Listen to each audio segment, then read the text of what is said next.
up about 3-4 feet in the air, because you don't know it's down there on the ground. And then when it pops up, it tries to it goes for maximum effectiveness because it's just filled with shrapnel. Instead of blowing your legs off when you step on it, it would pop up, hurt you and people around you. Could take out a whole troop. Exactly. What is the price point on that? Illegal. No, I'm wondering what. I mean, she's dealing this stuff. So basically, she's an arms dealer. Yes, Lance, she's trying to be an arms dealer. Yeah. I can get you 2 right now. Apparently, yeah, they look well put together. Yes. The packaging on these are not very good. Not sketchy at all. They're old German World War II mines. Okay. Wow. Daniel in the chat says, I did not think Kathy Griffin could get any worse. Not an exact Kathy Griffin, but she got the same hair. And then Scott wants to know, what on earth did she get tattooed on her chin? It looks like an 11. It looks like it could be like safety pins holding her mouth or something. Yeah. It's a racing stripe. Racing stripe. It could be that too, yeah. She's a very aerodynamic. She is. And then 2 dots under the eyes. Not teardrops, we just got dots. Or are those moles? It could be moles, yeah. I thought it was tats. It could be teardrops. They're kind of symmetrical, though. Yeah, they are symmetrical. That's what's throwing me off. By the way, back to the power story, Ambler says if California were their own power grid, they'd never have power. Yeah, I forgot about that part. They're always having to borrow from others. I just brought up the Texas thing because they still independently they leave that 1% of we may still not want to be United States at some point. We may want to be our own country at some point. I feel like every 8 years or so, somebody floats the idea back out there, of Texas. And we got our own refineries. We got our own power grid. We're good. We're good. Forster, a little Tom Morello. We got Cody Campbell. maybe a little. I could see it. I could actually see it more than Kathy Griffin. Yeah, just a little bit there. Okay, finally, a man has gone viral for hosting tall people meetups and launching an official tour around the U.S., giving tall people a place to feel welcome. Tyler Baragantino, 6'9" content creator, began waiting on street corners, hoping that a tall person would walk by and agree to an interview for his TikTok account. Soon after, he decided to stop waiting and posted a casual invitation online, calling out to the tall people of Dallas, L.A., and other cities. Community of tall people informed in the comments. Bergantino decided to make it into a full touring event, adding a COO and a CEO and forming the Tall Tour. Tour has since visited upwards of 20 cities, with crowds reaching as high as 4,000 in Orlando, Florida. Tall Tour events include taking photos, creating content, and mingling with other tall people. Did you say he's in trouble? No. I thought that's how you started the story. I was like, what's he in trouble for? The cities there, pop those cities back up for me, Forrester. I always look at, southeastern cities and wonder why Birmingham doesn't make the list. Look, Nashville, Charleston, Greenville, South Carolina. True, so not Florida. Yeah, but what is the average Charlotte. height? Maybe it's just not a tall city. Well, I tell you what. I mean, he's going to be disappointed in Boston. I went up there. Shortest people ever. I would say the average height in Boston is 5'5". I mean, it is a small city. It felt like it. It felt like they could have built Fenway Park in the Shire back in the day, Lord of the Rings. Copenhagen, the average height was about my height. About Really? 6'2.5", 6'3", yeah. They're that tall over there, huh? They are so freaking tall. Man. And I told you the women are about 5'10" on average. How do they not have better basketball teams? I don't know. They've been pretty good over the years. Denmark? Yeah. They play good basketball. Next Round hoodies and Next Round hats are all in one place. NextRound.store. Find your favorite piece of gear from your favorite show and put it in your rotation. You never know. You might be in one of our videos showing Next Round gear being worn all over the world. Find all your favorite Next Round gear by visiting NextRound.store. Place an order for you and that big Next Round fan in your life at NextRound.store. Look your best at work, at school, at the stadium, or anywhere you go wearing Next Round gear from NextRound.store. From driveways to interstates, accidents happen fast. The insurance company's response? Here's our offer. Take it or leave it. Leave it. Call Alexander Shunnarah Trial Attorneys. Over 250,000 clients. And no, they don't accept lowball offers. They fight, they win. Over $2 billion recovered. Call now for a free consultation. 659-777-7777 or alexwins.law. Physical office location, Birmingham. Jim Dunaway, Lance Taylor, Ryan Brown. The Next Round, presented by Bud Light, is on now. Roback.com TNR 20, by the way. Lance says we have an unboxing to unveil later on in the show, which I'm a big Christmas guy. And I don't know about you guys, but, when you have kids and the older you get, it seems like there are fewer and fewer things to open up in life. Yeah, I'm to the point. My wife and I don't even exchange gifts, That's right. so I don't open anything. Girlfriend spoils me. I get a ton. We do a I'm lot an of only child. We do a lot of buying of our own stuff. So even if I'm opening it, I usually know what I'm getting. Birthdays, Father's Days, Mother's Day, we just sort of, hey, I went on and bought this for myself I'm thinking about buying new golf clubs for Father's Day. That's kind of what Jennifer and I do. We're like, if you see it during the year, just go ahead and buy it. I mean, that's no way till Christmas. And then we go ahead and tag, okay, this is going to be for this holiday. Yeah. No, this is our anniversary gift. I think we end up spending more through the year than we would at Christmas. 100%. But still. But you get what you want. You get it when you want it. Yeah. Like if I go the golf clubs I'm thinking about, I'm going to go, that's Father's Day and anniversary. That's right, yeah. Don't give me anything Father's Day. That's right. It's all tied into the golf clubs. So Lance and Roback.com, promo code TNR20, you can get your own box. Oh, do you want to go grab it? No. We got let's stuff to build get up to this. Let's build up to it. Let's But build up to this. I'm giving Roback.com two loves right here. TNR20, Roback.com. Go get great gear, and we'll unbox some stuff later on to see what we got from Roback.com. And maybe you want to duplicate something, maybe the Backroom Guide. Horror flick. Does Roback make horror film genre stuff for Tyler? They should. I would buy it. I would buy it out. What would it look like? Would it be a scary face logo? Yeah, you put his tattoo of Jason Voorhees on his knee that I know you want to get removed. If you put if you had different monsters right there where the American flag was yesterday. Yeah, that's all you would have to do. Just little simple stuff. And, are you going through the removal process yet? I am. Dr. Hester says hello, by the way. Okay, Dr. Hester. All right. You know Dr. Hester? I don't. But is he a big fan of the show? You guys. Oh, yeah. Oh, Dr. Hester. Oh, no. Yes, Actually, I do know. Yes. We talking about Gabe Hester? I believe so. Yeah. Yeah. Oh, yeah.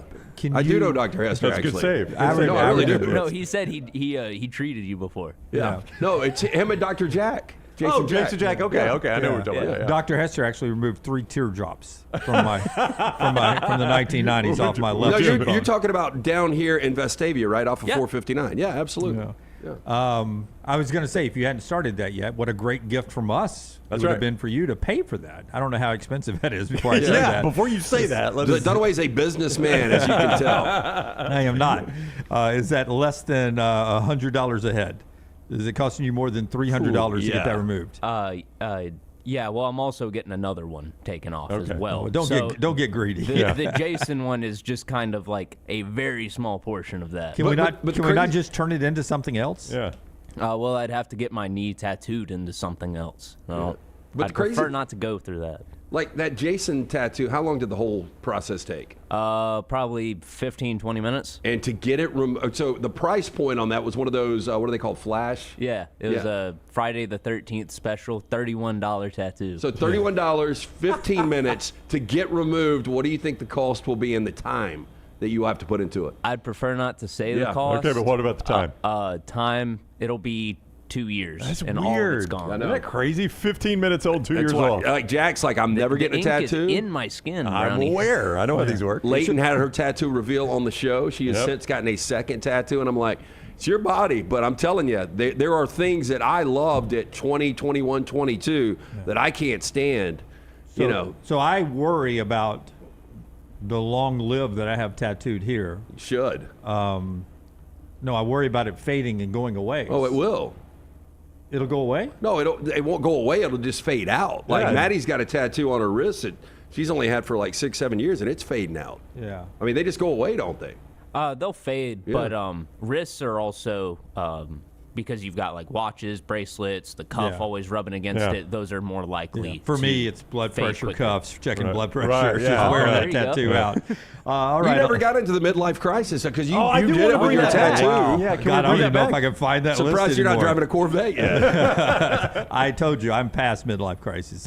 My midlife crisis would have probably been right when we were starting the show together. Okay. So when I was like, LT, you going out tonight? I want to go with you. When I was trying to be your mini me, trying to chase you around everywhere in town. Yeah, see if you can find it, bring it back. I was interested in that topic, and the show got away from us yesterday. I'll work on it. We hit a couple of them with Clay. We hit the By the Boat, a couple others. I can't remember off the top of my head. One of them was, I'm sure Tattoo was on there. One of them was trying to be a DJ at a party that you think you're cool enough that, hey, we're having this party. I'm going to DJ the party. And then really you get up there and start DJing. Your music is not really what the room wants to hear. You don't know what's popular. Yeah, when you get the aux cord, not a good thing. Ultimate midlife crisis, buying one of the sports boats that have the Chevy LS engine, the Corvette engine in a boat. Oh, yeah. You double down. Now you're getting boat. 2 for 1. Yeah. 2 for 1.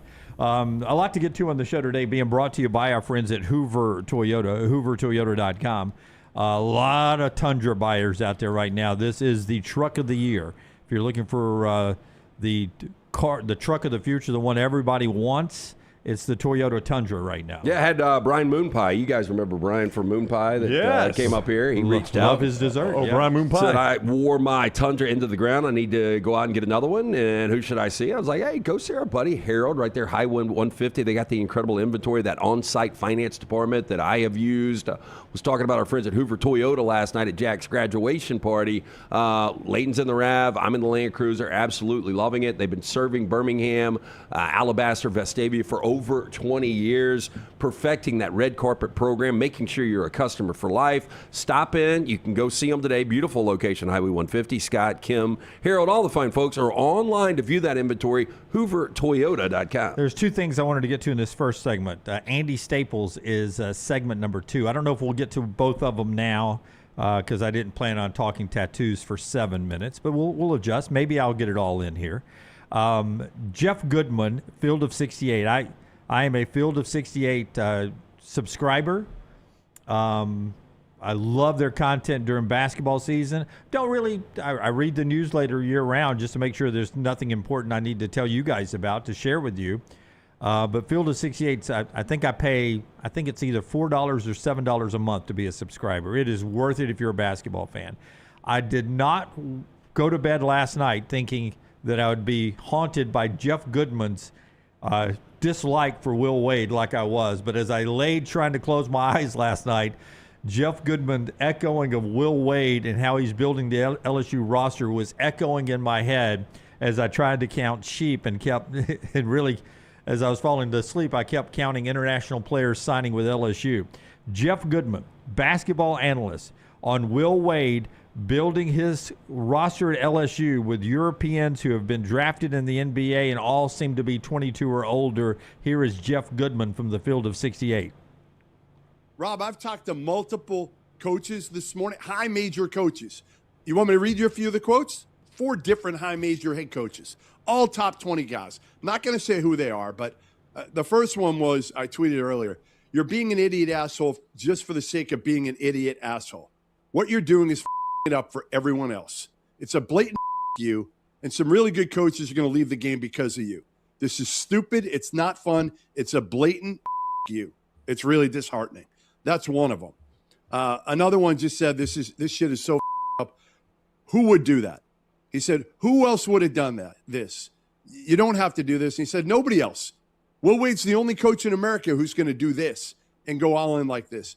Another one, he just continues to push the envelope. He doesn't care about anything. I don't know anyone who speaks to him or even says hello to him. Imagine being the AD who has to deal with Will Wade, Lane Kiffin, and Kim Mulkey. Imagine that. God, I mean. Hold on. Oh, wait, we're not done? A lot of personalities. Again, look in the mirror, Will, and understand what you're doing to the sport of college basketball. It is not all about you. I get there are other coaches who have done it as well, but you're pushing it so far here, and it's egregious. Okay, so that's Jeff Goodman there on the Field of 68. One more bite, cut 2. But just while we're queuing that up, just to refresh everybody what Will Wade is doing in his first year at LSU, they picked up another guy yesterday. I'm going to say it's Salou Niang, who's Italian forward. He's 22, playing in the top Italian league, which is usually pretty good basketball. Was drafted by the Cavaliers in 2025. R.J. Louise is the much talked about G League guy who's 23. Any and everybody would take him if they could. Yeah, they would, yes. Matter is an Israeli. I was going to say Israeli sharpshooter, but he's a guard that can shoot the lights out. He was drafted in 2020. He's 25. Look at that. 2020 draft, 25 years old, 23 years old, 23 years old, EuroLeague, 23 EuroLeague, 22 Mo Diabate. We all know him. He's been around, coming from Kentucky and Alabama. Nunez, 23, coming from UTSA. Bashit, 22 from Kansas State. And then the kid who's 20, the youngster on the team at age 20, Michigan State. Now, this is the roster. This is a team that you could win a game on Tuesday night, and instead of you're flying out Wednesday morning, you can go to a local bar and everybody can legally drink. Well, I mean, this is what you wanted with your mid-major back in the day. You know, you'd see a Kent State that made that Elite Eight run, and they'd be like, man, they've all been here for 4 and 5 years together. Now, not that these guys have ever played together, but I'm just saying the age is an important factor. Here's Jeff Goodman, one more from the field of 68. And now he read you what other basketball coaches were texting each other or texting him about Will Wade. This is Jeff Goodman, how he feels about it himself. Will Wade, I wish you didn't come back to college basketball. Honestly, I mean that. I like Will. I've known Will since he was an assistant at Harvard back in 2007, 2008. But, man, you suck for college basketball right now. Seriously, you suck for college basketball. You're making it into a mockery. And look in the mirror and understand it's not just about you. This is about more than just you. This is about the sport of college basketball. Have some pride. Have some dignity. Don't try to ruin the sport. Don't try. You know, the first sign was when you hired Slick Rick Stansbury. That was the first time when you got to LSU that you were going to muck it up as much as humanly possible. I know people are trying to push the rules. I get it. Scott Drew did it last year with James Najee. Nate Oates did it last year, obviously with Charles Bediako. But this is ridiculous. This is absolutely ridiculous. First of all, you got a second chance here after being run out of the sport. You were great at McNeese State. And then you know what? Another high major gave you an opportunity at NC State. And what did you do? You did this after 1 year. You did this after 1 year at NC State, and you said, I'm gone. I'm going back to LSU. And now it's the same shit all over again. Obviously, the rules have changed. We know that. But come on, man. Again, have some pride. Have some dignity in your profession. Wow. Well, I mean, look, he's been enabled. I mean, you know, Verg Osprey decides to bring him back. I thought it was wrong when Will Wade took the job that he was given the opportunity from NC State. But Will Wade might be the best of the bunch. I mean, Kim seems like a serious, hey, belt or switch one. Which one do you want? And Lane Kiffin's an absolute dickhead. So pick your poison when it comes to that program. Mulkey has won a national championship. Yeah, there's the that's true. difference. She does have credibility. Yeah, she's at least got credibility. I find it disingenuous, though, of all these head coaches. Now, I don't know which head coaches I agree with you on this. But you head coaches are the ones that voted to let these European pros play. Why is there so much bitching and moaning for the coaches? Well, technically, coaches don't decide that. Oh, it's come voted on. on by athletic directors. Yeah, but you think they vote on it without their coaches? Presidents, actually. Yeah. I'm not going to put Brooks on this. He likes to do a lot of deep dives. Yeah. But I think if you went around to the Power 4 programs, Power 5 to win Big East, and you pulled all their rosters, a lot of these teams have international guys. Right. A lot of these guys have 22-plus-year-old guys. So the coaches didn't vote on it. Well, the ones that weren't voting sure were recruiting these European pros. So, I mean, this is and to defend Nate Oates real quick. To defend Nate Oates. No, I'm going to say this. Okay. When Nate did what he did with Bediako last year, this is what he was saying. He's like, why could all you guys and he's right. go get all these European players and we don't do this for American players? That's what Nate was basically saying. Listen, I'm going to do this. I'm going to take the strays for this. We're going to endure this. But Nate also did it because he thought it'd make his team better. Well, he did. He didn't do it they just to prove needed a that, point. but They he needed a big guy. He knew right along that. We're going to take some heat. We needed a big man. And you guys are doing this with everyone else, so let's do this with an American kid. But Nate Oates, and he did it with a Canadian kid, which is kind of weird to make that argument and get a guy from Canada. But Dual whatever. citizenship. Okay, but the thing that blows me away is these schools voted to allow professionals to play college basketball and then bellyache when professionals play college basketball. You cannot have it both ways. You can't say this is their college basketball. They don't have colleges over there, so they have to go play pro basketball. Okay, well then go recruit 18-year-olds that are doing that. No, you couldn't stop yourself. You had to say, they don't have college basketball over there, so we're going to recruit pros. No, you're not. You're recruiting grown men. Yeah. You're recruiting 23-year-old thing I would pros. say, you remember what the trend was before all this, and people were bitching and complaining on Calipari, one and dones. That's right. And you remember a guy like Mike Krzyzewski, I cannot believe the game is getting ruined with one and dones. What does he do? He goes out and get one and dones. He met Kyrie Irving, and so he's like, maybe this is a different story. If this gets a little relaxed and Will Wade's able to get all these guys eligible, everybody else will start doing it if he starts winning games. It's just so hypocritical for the coaches to get this wound up about it. You are the guys that opened Pandora's box here. When you said we're going to let professionals play, don't be surprised when the Nate Oates and Will Wades and Scott Drews of the world are like, let's see how far we can push this. And they're going to see how far they can push it. Again, I'm going to stop. You can't put Nate Oates and Will Wade in the same breath.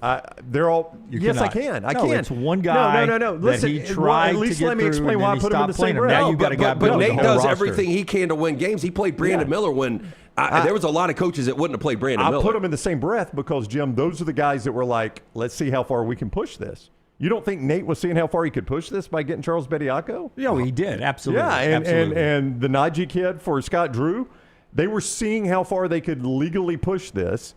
And for Nate, he couldn't push it as far as he wanted to because a judge stepped in eventually and said, no, this ain't going to work. Now, Will Wade is pushing it to the next level. He's pushing the rock up the hill. The bottom line is that all of a sudden you make more money playing college basketball in the United States than you do in the Israeli League. Exactly. Or the Euro League. That's right. Or whatever, Club La Liga, make up a name, European sounding, and just pick any of the leagues over there.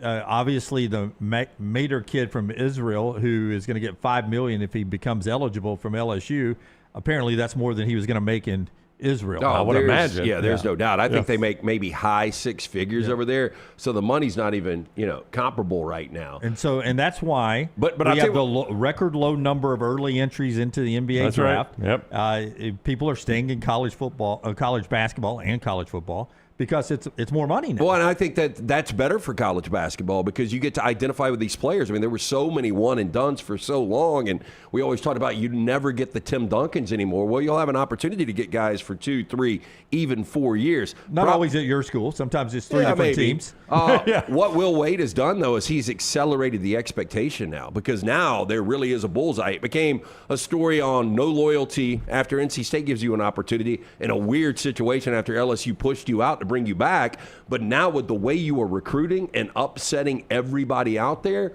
the expectation for LSU fans are going to be, damn, we should be really good. I do find it, and I've got you do that real quick. I got two more questions off of that Brown's thought after we tell you about our friends at Kalshi. Yeah, Kalshi.com, Lance. It's the place to go right now. Eastern Conference Finals were wild last night. We'll get to that later.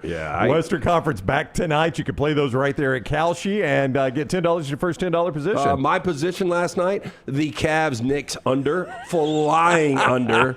I can't. My head was about to explode at this post-graduation party last night. I was trying to keep everything under wraps, but very, very painful. But hopefully I will take a better position at Kalshi today. Again, legally available in all 50 states. Most important thing, download Kalshi. Put in that code TNR when you do that. Trade $10. You're going to get $10 back. Sports, politics. Did you guys have Tuberville to win the Republican Senate seat or governor's seat? You had to lay a lot for that. Yeah, that was I would a think betting so. favorite for sure. But politics, pop culture, all available right now. Download that app, Kalshi. So you're telling me when you're watching a 44-11 run in the end of regulation, that's not good for an under? No, I never thought it was in doubt. So we're at Walk-Ons for Jack's graduation party, and we're in that back banquet room. And, when we first show up, I got a couple of buddies. I got out of there early, thank God, because shocking. Everybody else, it took them a full hour to actually get from campus, from Sanford to Walk-Ons. But I had met some buddies there early, and right when we walk into that room, they've got the NFL's best games of the year on, and number 7 is Rams-Bears in that divisional game. And everybody's like, did you get Ken to put this on? I was like, no, I'm about to get him to put on Eastern Conference Game 1. And when he put it on, I was like, man, this is flying under. We look great. And then this little run starts, and I never really thought it was a thing until about 2 minutes left in the game, and I'm like, holy shit, we might get overtime. I've got under 217 and a half. And, of course, it goes to overtime, and it goes over by 2 points. Where unders go to die. Absolutely painful. Damian, if Will Wade isn't breaking any NCAA rules, why be mad at him? How many of these guys do you think get eligible? Well, by the way, Will Wade to begin is a hateable guy. And that was going to be my point before we had to pause there for a second, is Jeff Goodman can say whatever he wants, but Jeff Goodman approaches this like there was some sort of honor code among college basketball coaches. Are you freaking kidding me? That's been the dirtiest sport forever. Will continue to be. There has been no more dirtier recruiting than college basketball. So let's don't all of a sudden act like that this is some honorable profession that Will Wade has besmirched by showing back up in Baton Brown, Rouge. to your point now that we can pay athletes legally, college basketball coaches are still making a way to make a mockery out of this. But it's actually cleaner than it used to be now. I mean, that's what's amazing is college basketball seems cleaner than it used to be. It used to be the dirtiest recruiting sport in the world. I've been meaning to watch that documentary on George Raveling that just came out. Have you guys seen that? No, I have not. It's supposed to be really good. The shoe companies are what started it all. And that's why, by the way, that's why Will Wade's in this whole mess is because of how dirty college basketball recruiting used to be. Yet we celebrate Bill Self, who, by the way, was tied up in that same mess. But Kansas was just like, dude, we got the best coach in the country. We're just going to keep him. And the NCAA was like, okay, well, we can't really do anything to you. That's a dirty sport. Let's don't act like it was some clean sport that Will Wade has just messed up all of a sudden. Forrester, give me that list again of all the players. I guess he thinks all of these are going to be eligible, and I don't know. Most of them, because if not, who's the roster? Well, from what I've read, Jim, I mean, obviously, Diabate on down, those guys will be eligible. From what I've read, the R.J. Luis thing is very shaky. Well, that's the one. That's that one and the Matter guy are the two that are the least shaky. Like the guy they got last night, not a problem. I read a lot of people believe. Yeah, and maybe he's loading up, Brown, where he's like, okay, you can have a couple of these guys, but let me have a couple of them. But Luis is the guy that everybody should be circling. I mean, Big East reigning player of the year. No, this guy's tremendous, but I've read that the Bediako decision is very, very damaging to him because there's a lot of similarities between him. I do think, I don't know, did he ever play all the way up in the G League? I don't know. Anyway, but I think the Bediako decision is damaging to Luis. I think the betting favorite is he doesn't get in, but who knows anymore. Like the Yang guy from Italy last night, 2025 Cavaliers second-round draft pick, he was a draft and stash. Like, he never signed a contract with the Cavs. So even though he's 22 years old and was drafted by the Cavaliers, he's never signed a contract. Bediako's damning thing was the two-way contract that he signed when he was a G League player, that he signed a two-way deal with an NBA team. And I think Luis has done that, even though he's never played in an NBA game. Yeah. It's just amazing to me, though, my whole takeaway from this is that the NCAA went down the road of letting pros play college basketball, and then they're stunned when college basketball coaches are like, well, let's go get more pros. Yeah, I would say who cares because everybody's being paid now, but your problem would be guy flames out in the NBA in 2 or 3 years, he's going to go straight to college basketball. Oh, yeah. He's got eligibility. Cut number 4, Stephen Pearl had a chance this week to talk about Auburn's roster. That includes one player from France who is a baller defensive player. Every video I see is just a shot blocking machine. And I will encourage you, if you're an On3 subscriber, to go read Justin Hokanson's story, Auburn Sports. Auburn Live, is that what it is? On3 Auburn site with Hoke? You think so, yeah. He writes a really interesting story about general manager Brian Cloman, who has joined up as the general manager to help Stephen Pearl put this roster together. Here's Stephen on the roster he's put together at Auburn. And this is from Monday's Pearl Family Foundation for the Children Golf Classic down around Lake Martin. And this is Stephen talking about the Auburn roster he's going to have this year. Yeah, we're in a good spot. You know, we're full at this point. You know, I think we have good depth at every position, and for us, it's just about having a really productive summer. You know, not only training, but obviously having guys be healthy throughout the summer, and we'll be great to just learn a lot about the newcomers that we have coming in, giving guys like KO and Tahad and Blake and Simon an opportunity to lead and help these new guys, come along. So, we're really looking forward to it. Our coaches are obviously excited about the development plans we have for all of our guys. It's going to be really important for all those guys to grow in the areas that they're already good at, but obviously find one or two things that they're not great at that we got to continue to improve. So it's going to be a big summer for us, and we're excited about it. Yeah, so that's a interesting part of what Auburn has put together. We know what Nate Oates has done over in Tuscaloosa. He's still waiting on a major decision. May 27th is the deadline, so a week away. Amari Allen is still out there. ESPN's latest mock draft today has Amari Allen going in round 2 early to Memphis, which, if that is something Amari's camp believes, would bring him back to Tuscaloosa. Yeah, he's coming back. Oh, you think so? I think so. All right. Yeah, I mean, I just think it's too risky. I mean, he continues to say, if I'm a first-round guy, then I'm coming out, but you're not even close to being guaranteed. I mean, it's such a 50-50 proposition right now. All it takes, even if you're projected at the end, all it takes is one twist, and boom, you're into the second round. And, a lot of people believe that, he measures over 6'5", with that vertical that he showed, 42.5 inches. A lot of people thought that would lock him in the first round, and it hasn't locked him in the first round. So I think it's way too risky for him to come back or to not come back. By the way, Yaks 12th to Oklahoma City, LeBaron Philon 13th to Miami in the latest mock from ESPN. And as we head to break here, Jason Kidd and the Mavericks parted ways last night. And with Cooper Flagg at the start of his arc, USA Today put out a list of likely candidates. John Shire of Duke mentioned. Todd Golden of Florida being mentioned. I wonder if Nate Oates' name gets mentioned at any point. Shire is just, the guy that coached him for 1 year in college basketball. Yeah. Like, Shire probably read that and was like, what? Yeah. There is no chance he would leave Duke for the Dallas Mavericks. I would hope not. You got Zero the chance. best job in college basketball. Yeah, we'll see if that Mavericks opening pulls a college name out of some significance. The guy that, I can't remember his name, that's building the Mavericks is the guy that built the Raptors back in the day. So he likely will probably choose somebody he's familiar with, or maybe take a flyer on a college guy. But that's a job to keep open. When you got Cooper Flagg, that is an interesting job to watch, as they have about 4 openings right now in the NBA. We talked to Andy Staples coming up on the other side. The show being brought to you by our friends at New York Butcher Shop. New York Butcher Shop, great place to not only pick up steaks on your way home or some of those deli sandwiches for lunch or dinner.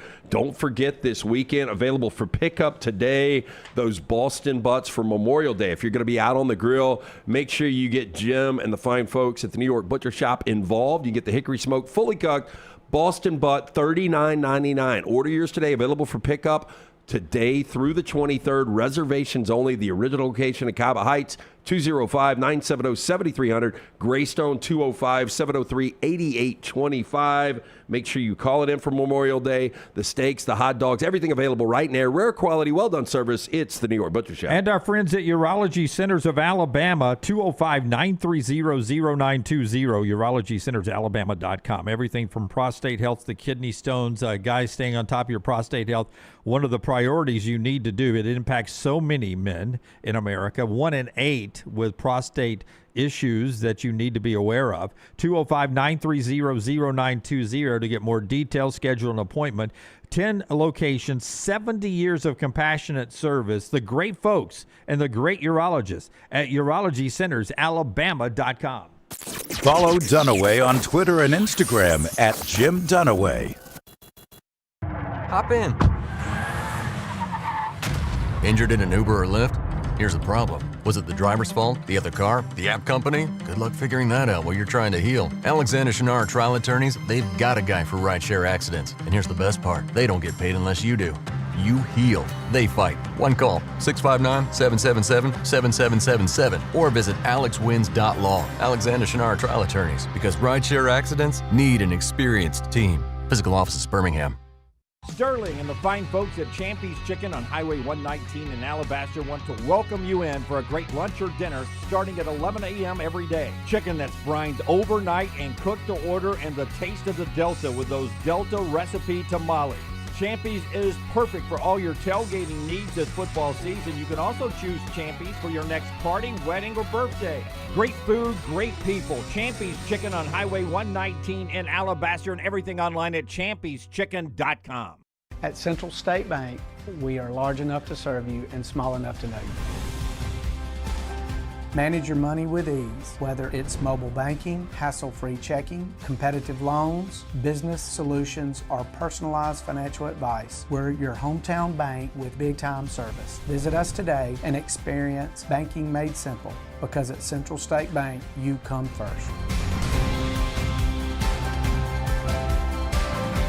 Member FDIC. Never miss anything from the next round when you listen on demand through the podcast platform of your choice. Apple, Spotify, iHeart, or Google Podcasts. Wherever you listen, always like, follow, subscribe, and turn on automatic downloads so you catch every part of the next round. Listen anywhere in the world at any time on the Next Round podcast feed and support the show by following, subscribing, and turning on automatic downloads on any podcast platform. Thanks for always making the next round a big part of your day. Stop by the New York Butcher Shop and pick up the finest in certified Angus prime beef steaks and burgers, premium pork chops, ribs, and all-natural chicken cut to order just for you. Their chef-prepared entrees and side dishes are the perfect dinner-to-go choice for your family and are ready to heat at home. With a great selection of fine wines and desserts, the New York Butcher Shop is your one-stop dinner shop. 2 locations to serve you, Cahaba Heights and on Highway 119 in Greystone. The New York Butcher Shop, rare quality, well-done service. Remember the name Way to Wellness if you're battling weight loss in your life. I'm Jim Dunaway from the Next Round. There was a time I was over 216 pounds until Way to Wellness helped me lose 45 pounds, and now for over 2 years, they've helped me keep that weight off. Here's their website, aplanforme.com, aplanforme.com. That's a great name for a website because there's no cookie-cutter plan. Everything is designed specifically for you. No contract, no sign-up fees, and your first consultation is free at Way to Wellness. Hey, Lance Taylor from the Next Round to tell you about one of our favorite places for breakfast, lunch, and dinner. That is Hamburger Heaven since 1982. Hamburger Heaven has been serving Birmingham's best hamburgers, cheeseburgers, French fries, hand-spun milkshakes, and sandwiches made fresh to order. All of their ingredients are fresh and prepared daily. This includes their beef, always fresh, never frozen, hand-pattied each and every day. For breakfast, lunch, or dinner, visit any of the 4 locations, Highway 280, Irondale, Gardendale, and Homewood. Hey, let me tell you about our friends at Urology Centers of Alabama. Compassionate and comprehensive urological care with 35 physicians, 17 locations across Alabama. Their patient-centered approach to all of your urological needs. Remember, they've got that new men's health center. It is beautiful, helping men with a wide range of sensitive male issues in a comfortable environment. You can always go online, visit urologycentersalabama.com, schedule an appointment with one of their many urologists today.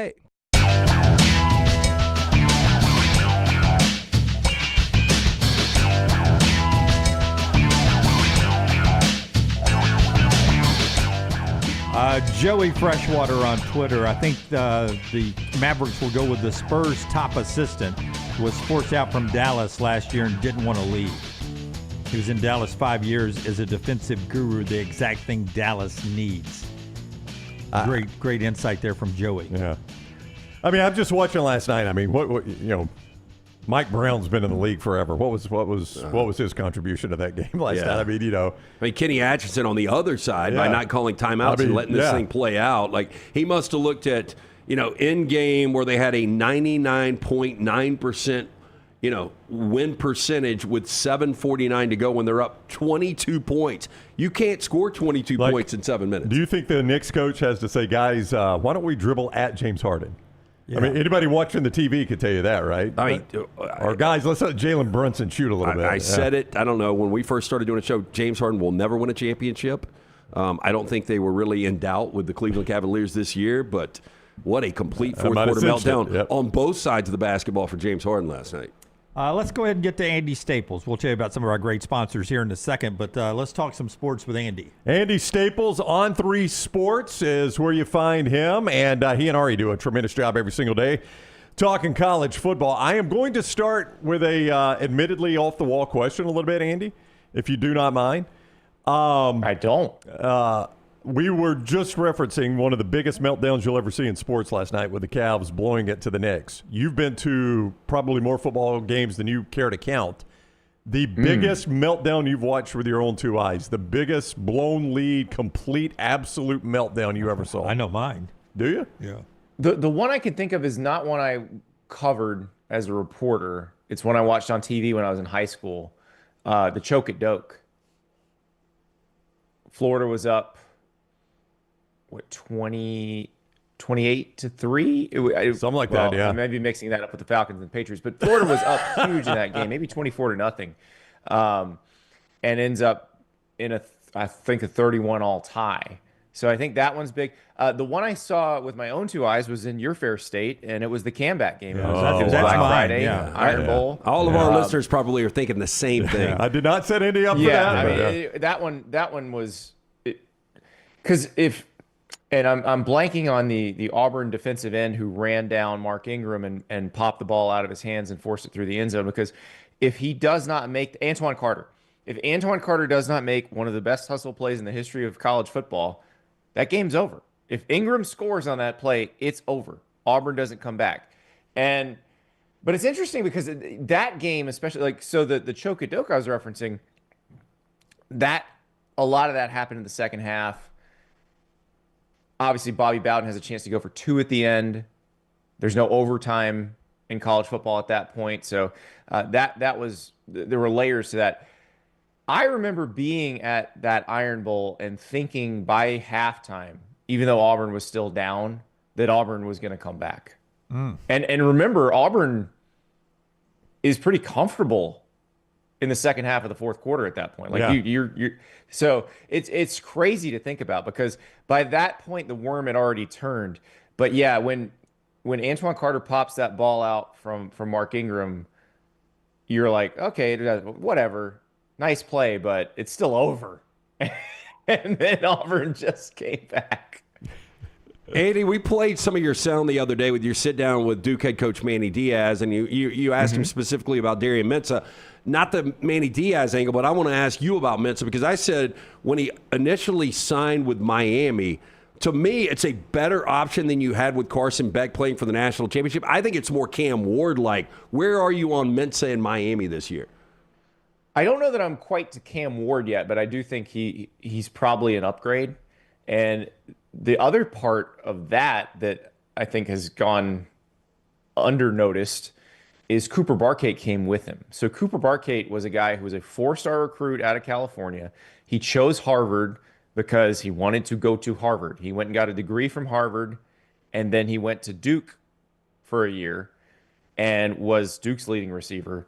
And now he goes to Miami, where I think he will complement Malachi Toney very well, because you can try to game plan Malachi Toney, but they're gonna play Where's Waldo with him and move him around.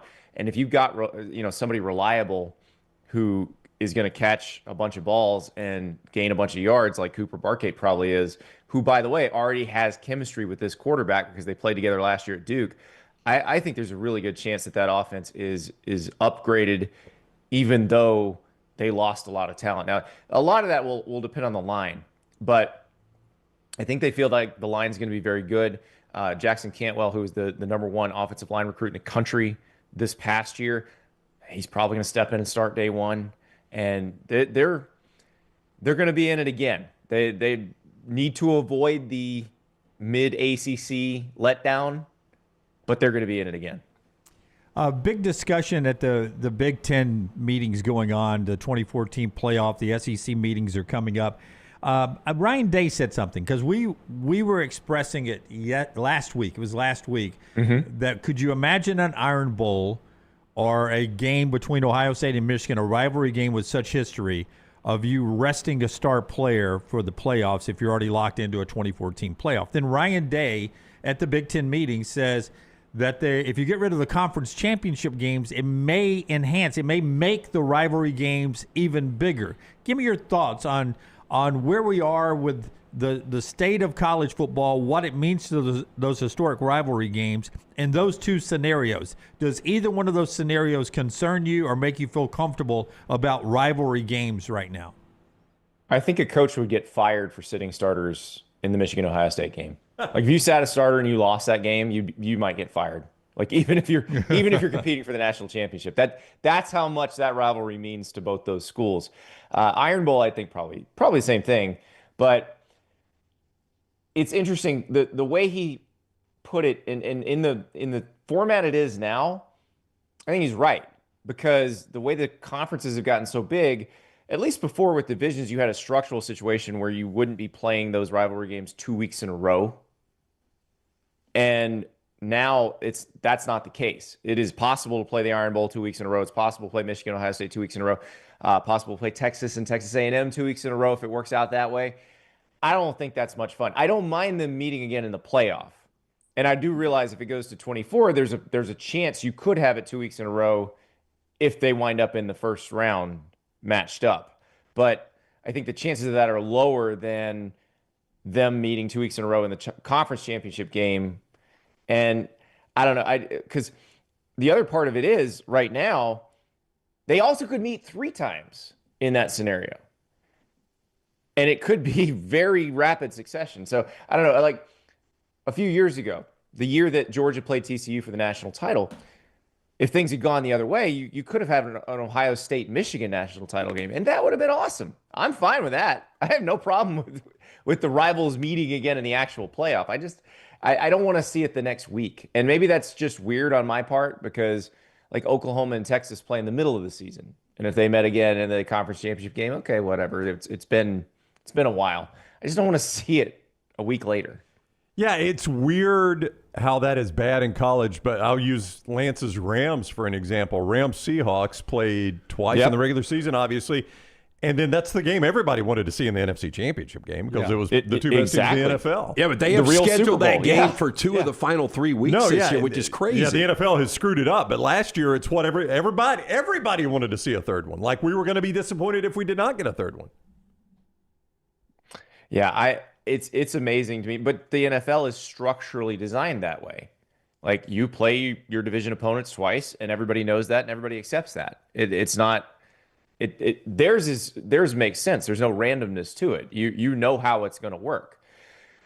That's, I think, it's a feature of college football, that there is randomness to it. There is strangeness to it. There is subjectivity to it. But it's amazing how this argument keeps morphing over the 12 or 16 or 24. And really, the part I would like them to get fixed, that I don't think it matters what the number on the playoff is how do you incentivize scheduling good out-of-conference games?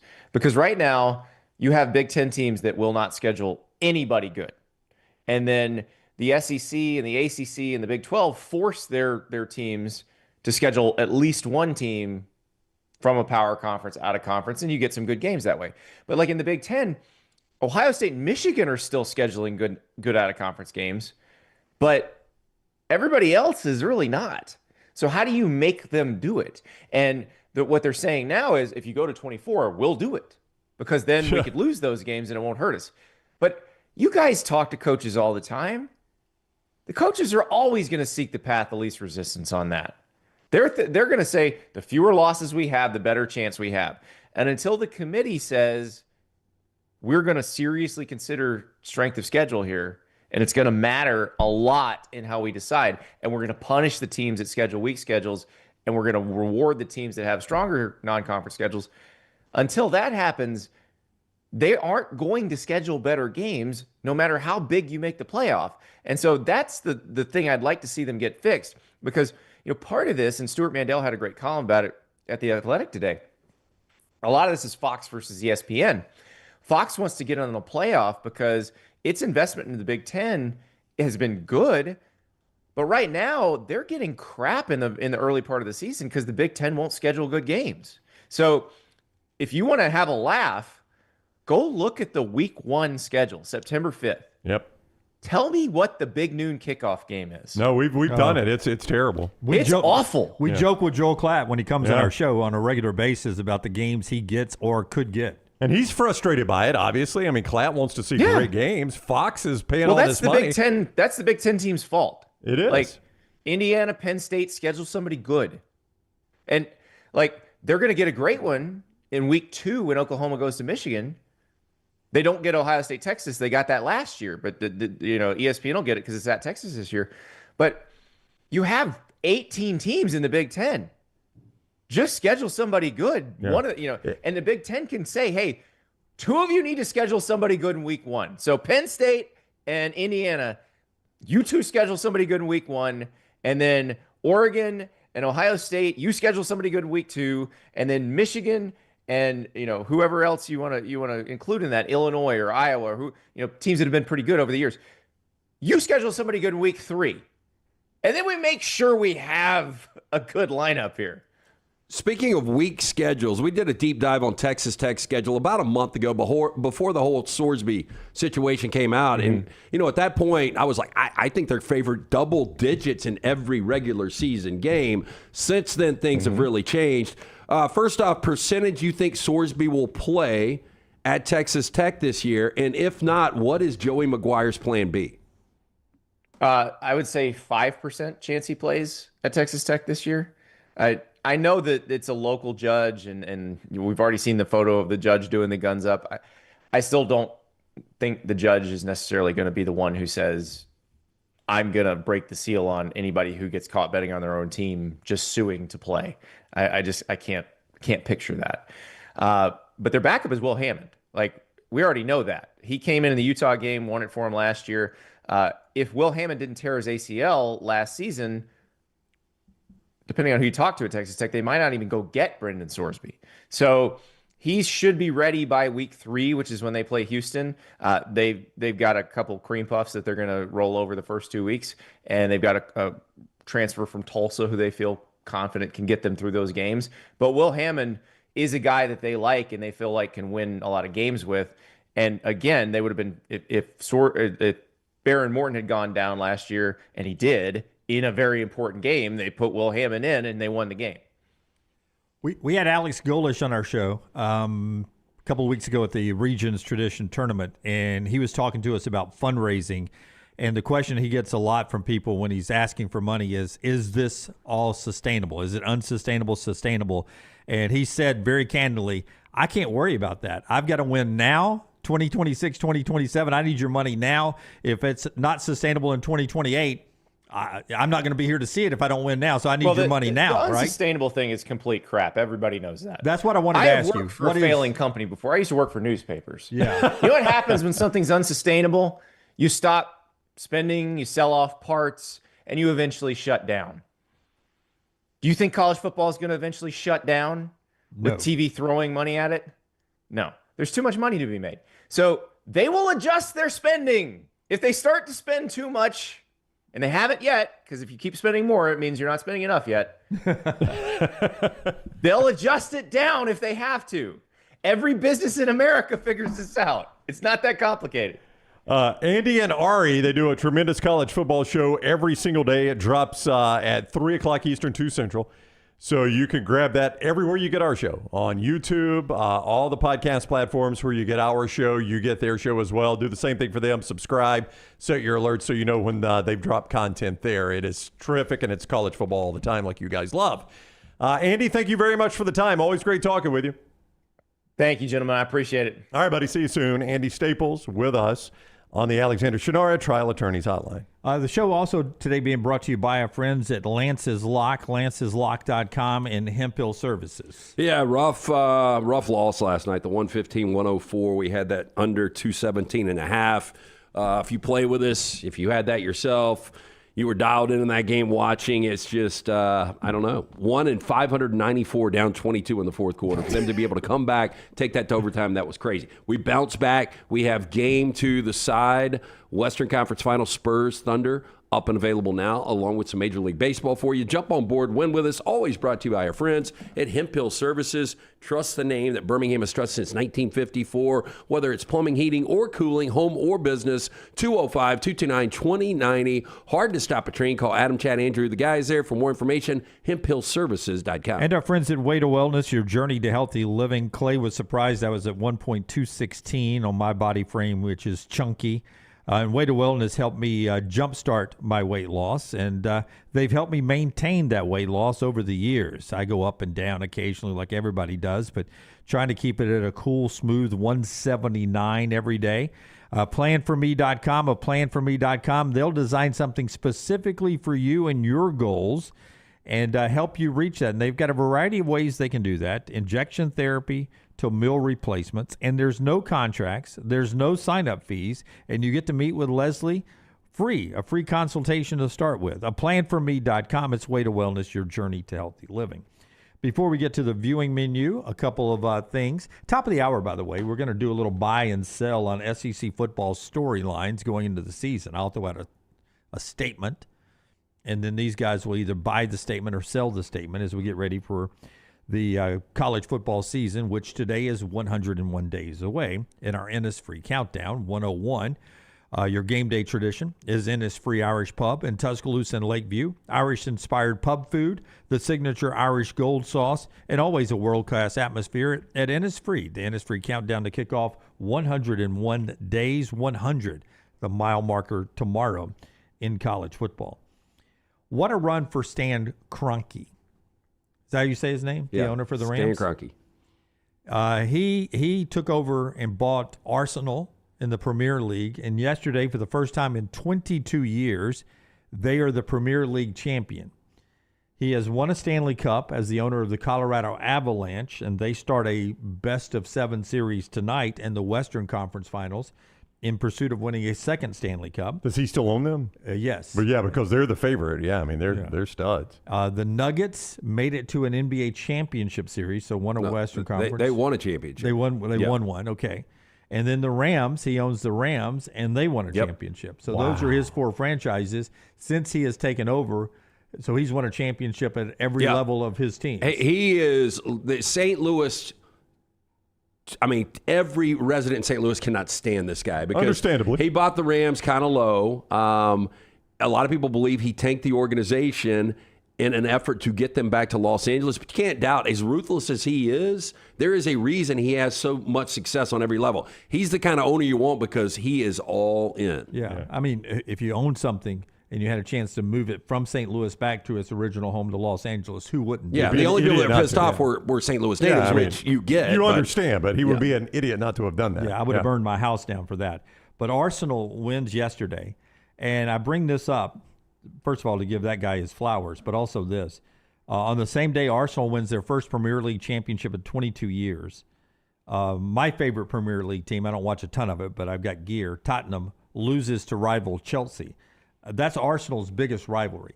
And that puts Tottenham now very close to an embarrassing relegation where they get knocked down to a lower league. And now the odds are they're on their way to being relegated with all the money they spend. Remarkable. The best stadium in Premier League. That's where we play a lot of NFL European games. This would be like, for the Arsenal fans yesterday, this would be like Ohio State winning a championship and Michigan losing and getting kicked out of the Big Ten to the MAC. It'd be like Alabama winning a championship, or Auburn, I guess, being thirsty for a championship. Auburn winning and Alabama at the same time getting kicked down to the Sun Belt. That's what happened yesterday for Arsenal fans. But would you want that? Like, I know the answer for some, but can you imagine if that was a situation? Like, if you're a Michigan fan and Ohio State loses and then they get kicked down and you don't get to play them the next year? I don't know. That would be disappointing, yes. Because I told you I got sucked into a Chelsea-Leeds game one Monday afternoon. I guess it's Monday Night Football for them, but it was Monday afternoon football for me. And my wife was like, why are you watching this? And I was explaining to her relegation. And she's like, so that would be like the SEC just kicks Vandy down? I was like, oddly, no, you got to find a way better program than Vandy. I was like, this has been a historically good franchise. Yeah. So it's not like kicking Vandy down. This is a good, I mean, correct me if I'm wrong, Tottenham is a historically good franchise, right? They are. They've been there for a long, long time. I think it's been 70-something years since they were relegated. But I jumped on them as I picked a team that was young, middle of the pack, and I'd read somewhere they were going to be the rising team. And instead you got them relegated. Yeah. Well, no, I rode them to the top. They never won it, but I rode them to the top. And my brother-in-law's favorite team is Arsenal, so I knew the rivalry there. How hard is it to get back unrelegated? I think just the next year you got to finish in the top 3 of the lower league, and every year I think there's 3 teams, 2 teams, 3 so teams. They should be it right. Seems like a complete rebuild, though. Yeah, it does. But I mean, in theory, this should prevent what the NBA has, where teams tank to get a lottery pick, right? Right. I just don't. I don't know enough about it. Our chat room obviously would know enough about it. Like, I don't know if your contracts with your big players, like, is there a clause that if you get relegated, like if the Dodgers got relegated, is there something in Ohtani's contract that would prevent him from being relegated, that he automatically becomes a free agent? I mean, like, your part include relegation clauses in their contract, so because they want to play for a sure, but hey, you know what? You're part of the problem. Well, yeah, but that would be dumb for the league too, to have stars that are playing on a lower level. That's right. An equal problem is, what about the sponsorships? Yeah. No, it opens a whole can of worms. You know, if I'm the Emirates and they're the big sponsor for Arsenal, and you are, you go down, like, I'm not going to keep my sponsorship at the price point that we gave you before, because I'm not getting the same eyes. It's not even close to being worth it. And that's why it doesn't happen in American sports is sponsorship. First of a all, lot of things. Like, in the NBA or the NFL or Major League Baseball, those owners paid a lot of money for those franchises. That's right. So you're not going to get relegated if you bought the Dallas Cowboys and then all of a sudden the DC United wins the UFL and moving up to the NFL and you're getting kicked down because you paid money. That's right. That doesn't happen. And ironically, I think it was the Tottenham owners, who I believe are the Glazers, who own my Buccaneers, if I'm right about this. I think at one point they were fighting for not having relegation anymore. I don't know how the NFL has done it, though, because we see this all the time in the NFL, that teams will randomly win a late season game and cost themselves the first draft pick. Yes. Like, have you ever watched an NFL team you'd think they were tanking? It's very rare. It is rare. It happens all the time. Every year a team will win a game and cost themselves, not every year. There are a lot of years a team will win a late season game and cost themselves a draft pick. The Giants, I think, last year, it was the Giants. No, it was 2 years ago. The Texans were involved in a game where I don't think the Texans would have had the first pick. Maybe it was the Titans. Yeah. Titans. It was the Titans. And they won the game. They won the game. But I think the Giants won a game last year that everyone, like maybe week 14 or week 15, they're like. But everybody was hurt. Dude. Yeah. The Giants just won. That takes them out of the running for Mendoza. I know. It happens a lot. Whoever. Yeah, it happens a lot in the NFL. Yeah, crazy. All right, viewing menu brought to you by our friends at Michelson Laser Vision. Tell us about Michelson. LT. Yeah, make that phone call today if you've procrastinated. You've been thinking about getting LASIK done. Now is the time to get it done. 205-969-8100. When you call that number, ask for Amy. Tell her the next round sent you. She's going to hook you up with a hassle-free consultation. You have nothing to lose to find out if LASIK is right for you. Dr. Mort Michelson, Dr. Jen Michelson, best in the business. For more information, michelsonlaservision.com. I'm going to see, Maggie and I are going to see, because she read the book for her book club. So we're going to see the Sling Me at the Sun movie, Project Hail Mary. Project Hail Mary, yeah. So we're going to see that this afternoon, 4:05. It's my favorite movie of the year so far. You said I would enjoy it, though. Yeah, I think you would. Okay. It's got a very soundtrack? Yeah, good soundtrack. Okay. A lot of heart in it. And I don't know if you're a big fan of puppet work, but they used all practical effects for the alien, and so it gets a better performance out of Ryan Gosling. I've heard Jim talk about puppet work a lot. I reached out to Tyler this weekend because I was going to. You can actually rent it now. It's available to stream. And he's like, better to see it at the theater, but I probably will watch it in my basement. I didn't watch it this weekend. I will watch it this coming weekend, though, for sure. All right. Yeah. And asking for a friend, does Gosling take his shirt off at any point? Yes. Okay. Good. Dunaway, you're going to be excited. Stay hooked. Yeah. Maggie and I both will be equally excited. 2.5 hours, so lock in. Wow, that's a long movie. That's more than 9 holes. That's why I didn't watch it. I forgot what night. It was 2:41, I think, is the number. It's a long movie. Yeah, I like long movies. If they're good, I like them. If they're good, yeah. You want to live in that world for a bit. But today on Prime, we got a series finale, The Boys. It was a sort of satirical take on if superheroes were real. And it started off strong for the first 3 seasons. This is season 5, and it's just been trash. I mean, 3 seasons is a good run. Yes, Yeah. and they moved away from the sort of emotional core of the show, and also the screen time for the titular boys of the show, and started setting up spinoffs. And it's really just become the epitome of you either die a hero or live long enough to see yourself be the villain, because I have almost no interest in any future boys projects. I am watching this last episode purely out of obligation because there's no way they wrap this up in anything resembling a satisfying way. That's why you've got to respect showrunners that shut it down after 2 or 3 seasons, because, you know, when you have a successful franchise, I mean, you can continue to print money. People are going to watch, whether it's a shitty product or not. So I give a lot of credit to, hey, once we're out of ideas, let's find a way to wrap this instead of dragging it out. And spinoffs are fine if they're properly set prequels. up. I like prequels, yeah. you know? But Let's see the origin. This is the final season of the flagship show, and we've spent more time setting up prequel series and spinoff series and less on the actual boys for the finale. And it's absolutely ridiculous. But also on Prime, you got a new Jack Ryan movie starring John Krasinski and Wendell Pierce. It's called Ghost War. Jack Ryan reunites with CIA operatives to navigate betrayal from an enemy who knows their moves and faces a past once thought settled. I haven't seen any of these, but people like them. I tried to watch one. It was not good. I'll say this about Amazon Prime real quick, Brown. Yeah. I love the streaming service, but all of their original stuff has a hint of cheese. I've said this before. 100%. I'm just not a big fan of Amazon Prime originals. I like Wendell Pierce in that role, though. I like him. He's a good actor. I do like Wendell Pierce, especially as Bunk in The Wire. Netflix has added Airplane to its catalog, an absolute classic. You can watch that anytime. And then if you don't want to bother with streaming services today, you can go to the AMC channel at 7 p.m. and watch I Am Legend with Will Smith.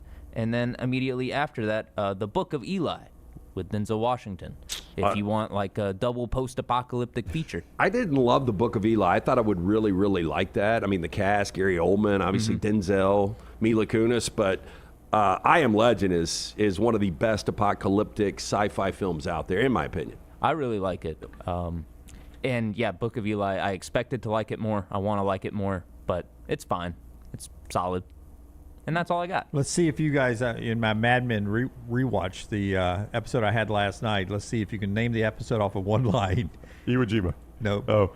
Oh, it was close. Yeah. He had just gotten his foot in the door. Same episode. Same episode. The John Deere episode. That's probably the most incredible scene in the entire series. Yeah, we talk about time travel. I would absolutely love to go back to those times of the Mad Men in the late 50s through the 60s. Yeah. That was Roger Sterling's shining moment on that show. He is so good in that role. John Slattery is fantastic. Well, they say he's going to lose his foot, and he had just gotten it in the door. They've got a secretary. They're all drinking and driving a John Deere riding mower around their freaking Manhattan. Such a good scene. Apparently with blades down and engaged. Yes. Yeah. Clips off the guy, British guy's foot. Yep. God, he just got his foot in the door. All right, great episode. It's not one you want to eat when you're watching when you're eating dinner, though. That's a tough scene. No, that's probably the best episode. One of them. Yeah, I thought it was too. All right, that is hour number one. When we come back, a little buy or sell SEC storylines with help from our friends at Athlon. That's coming up on the other side of the show, being brought to you today by our friends at Crane U. LT, tell us. We'll do an unpacking next hour too. Crane U.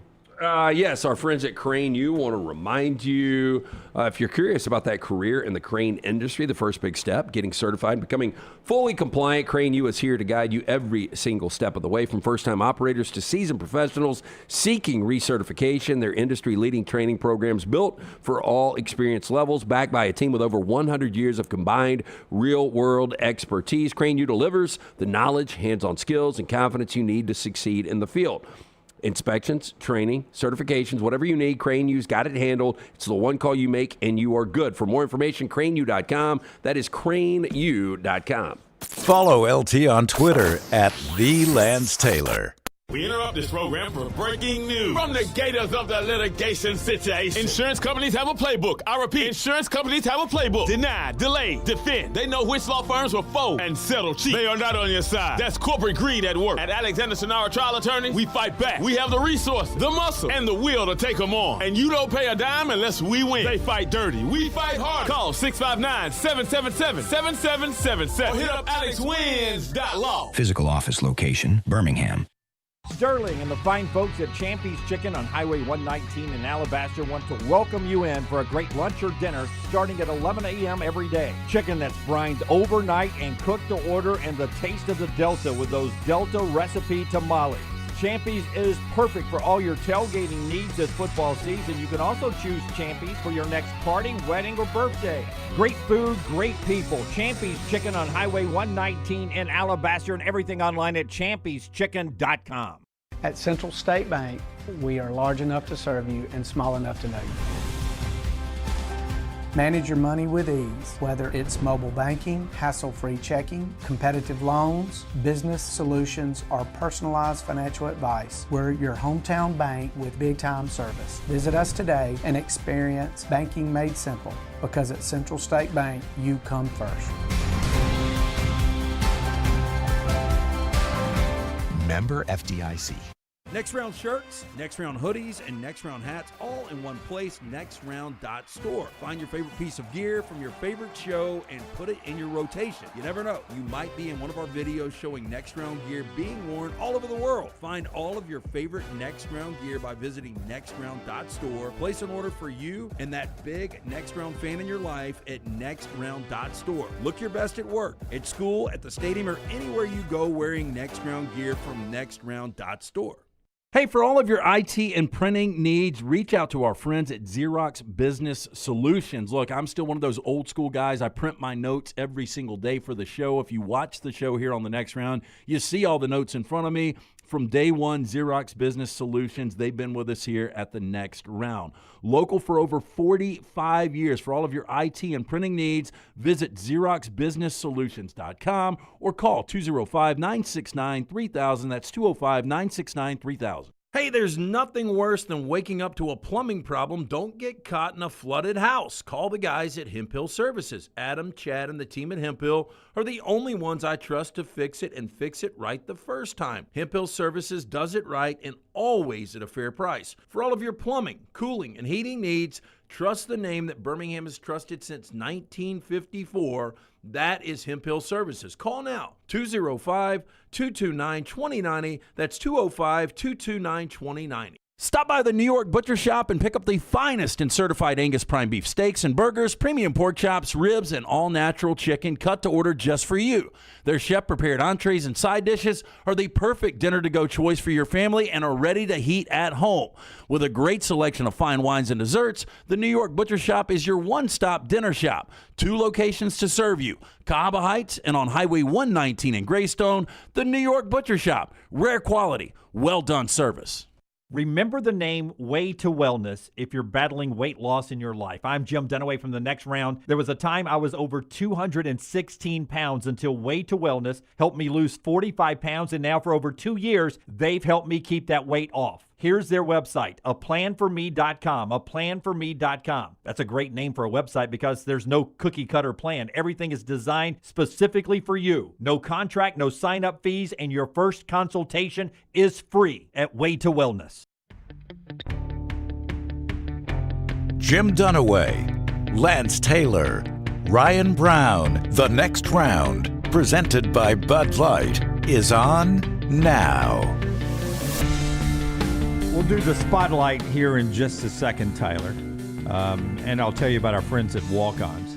But we've got the SEC baseball tournament ongoing. Every time I look at the screen, it's on TV. It's number a home 5. run, It is a home run. Yeah. When we used to go out there, balls would die. Did anybody ever answer the question?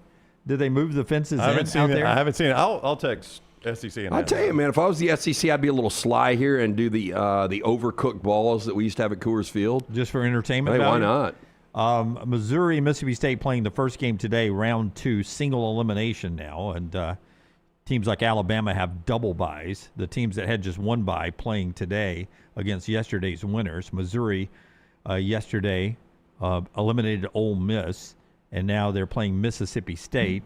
And home run there just put Mississippi State on top 3-1 as they play in the bottom of the second out there. Auburn gets into action today. Missouri, Mississippi State here at 9:30. Mississippi State is a top 16 team. They will likely host in the NCAA tournament, but not super regional. Did you guys happen to see what the crowds were? I didn't see a pitch last night, so I was wondering what the crowds would be like last night. I don't know, but Mississippi State playing the 9:30 a.m. game. A lot of Mississippi State fans. A lot of Mississippi State fans are there. LSU played last night, so it was a pretty good crowd, I think. Vandy, Florida plays this afternoon. Vandy is the next 4 out, basketball version of the next 4 out, so they need to do some winning. Florida is a top 16 team, so they'll be a regional host. Tonight's early game, Tennessee and Arkansas.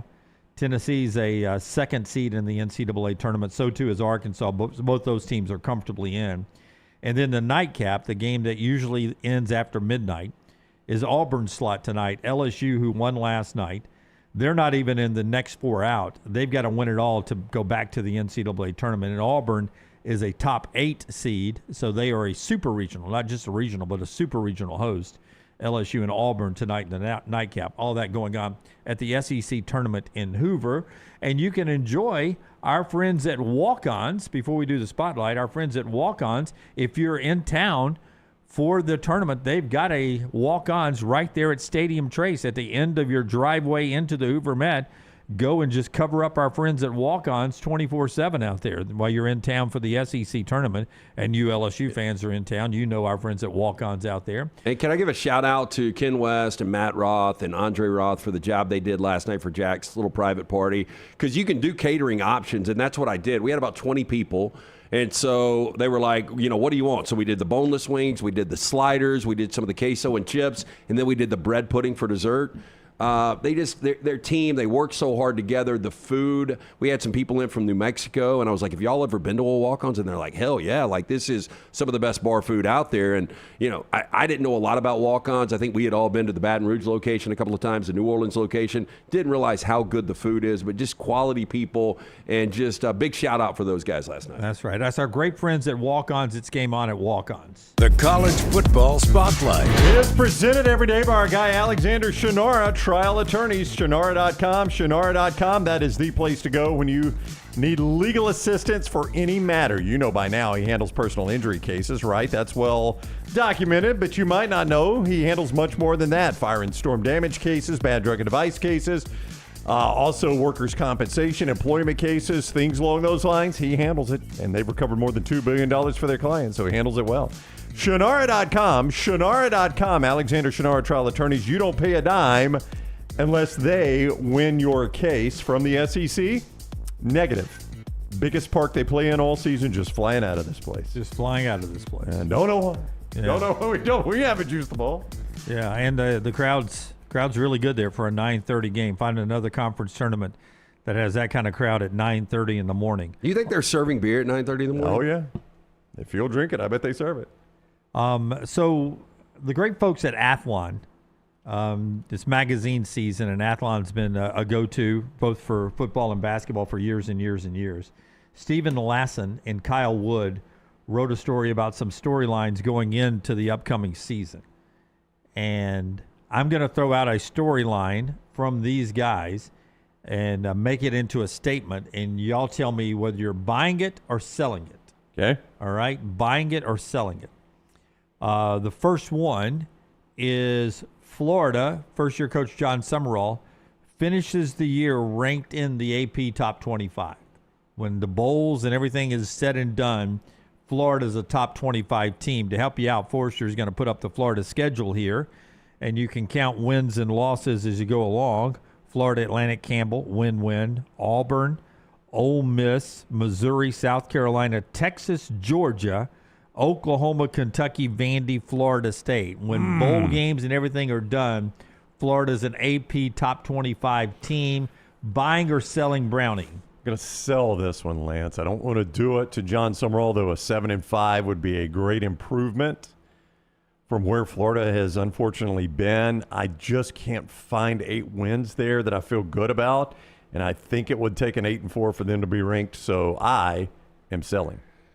I am going to sell as well. Again, we're all Summerall fans, but when you look at, let's just look at the team that had the most votes received the final AP poll of last year, that was Tennessee Volunteers. They were 8-5. Yeah, you're going to need 8 wins. Yeah, and even 8-5 is not going to get you in the top 25 more than likely. So even if you find that bowl win after a 7-5 season, which I think they are, I don't think they're in the top 25. But I do think it's going to be a step in the right direction when you go from 2-6 in conference and 4-8 overall to having a winning record and getting back bowl eligible.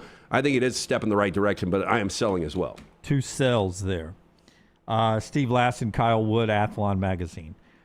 Georgia finishes the regular season undefeated. Undefeated. I will also sell here. You're selling already before you even see the Georgia schedule. Don't need to see it. Because they play Alabama? They do, in fact, play Alabama. I will agree with you. I don't need to see this schedule. Yep. But I think we're to the point in college football where just going undefeated in the regular season, I mean, that's a statement in itself. We saw what Indiana was able to do with the 16-0. We're not going to see that again. And I just, as good as Georgia is, arguably the best roster in the SEC. Now, the schedule is. I was about to say, now, with that said, if they don't lose to Oklahoma or Alabama, it's going to be a. I think Ole Miss is a difficult game, too. Yeah.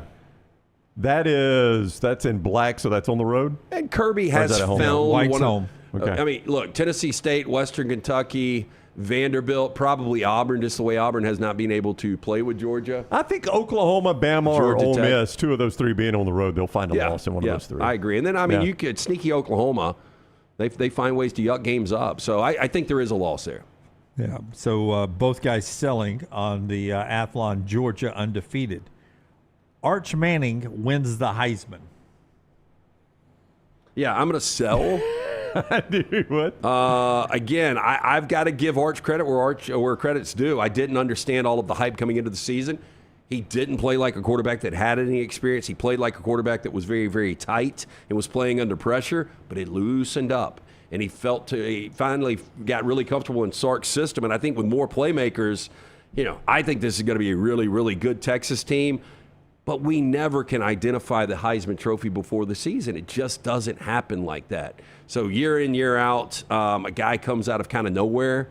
I'm trying to remember who even won it last year. Fernando Mendoza? Yeah, your guy. Yeah. I mean, but, everybody thought I was crazy because I had Mendoza as the first team on one of our bold predictions, first team all Big Ten quarterback. People thought that was crazy. Imagine saying Mendoza was going to win the Heisman Trophy.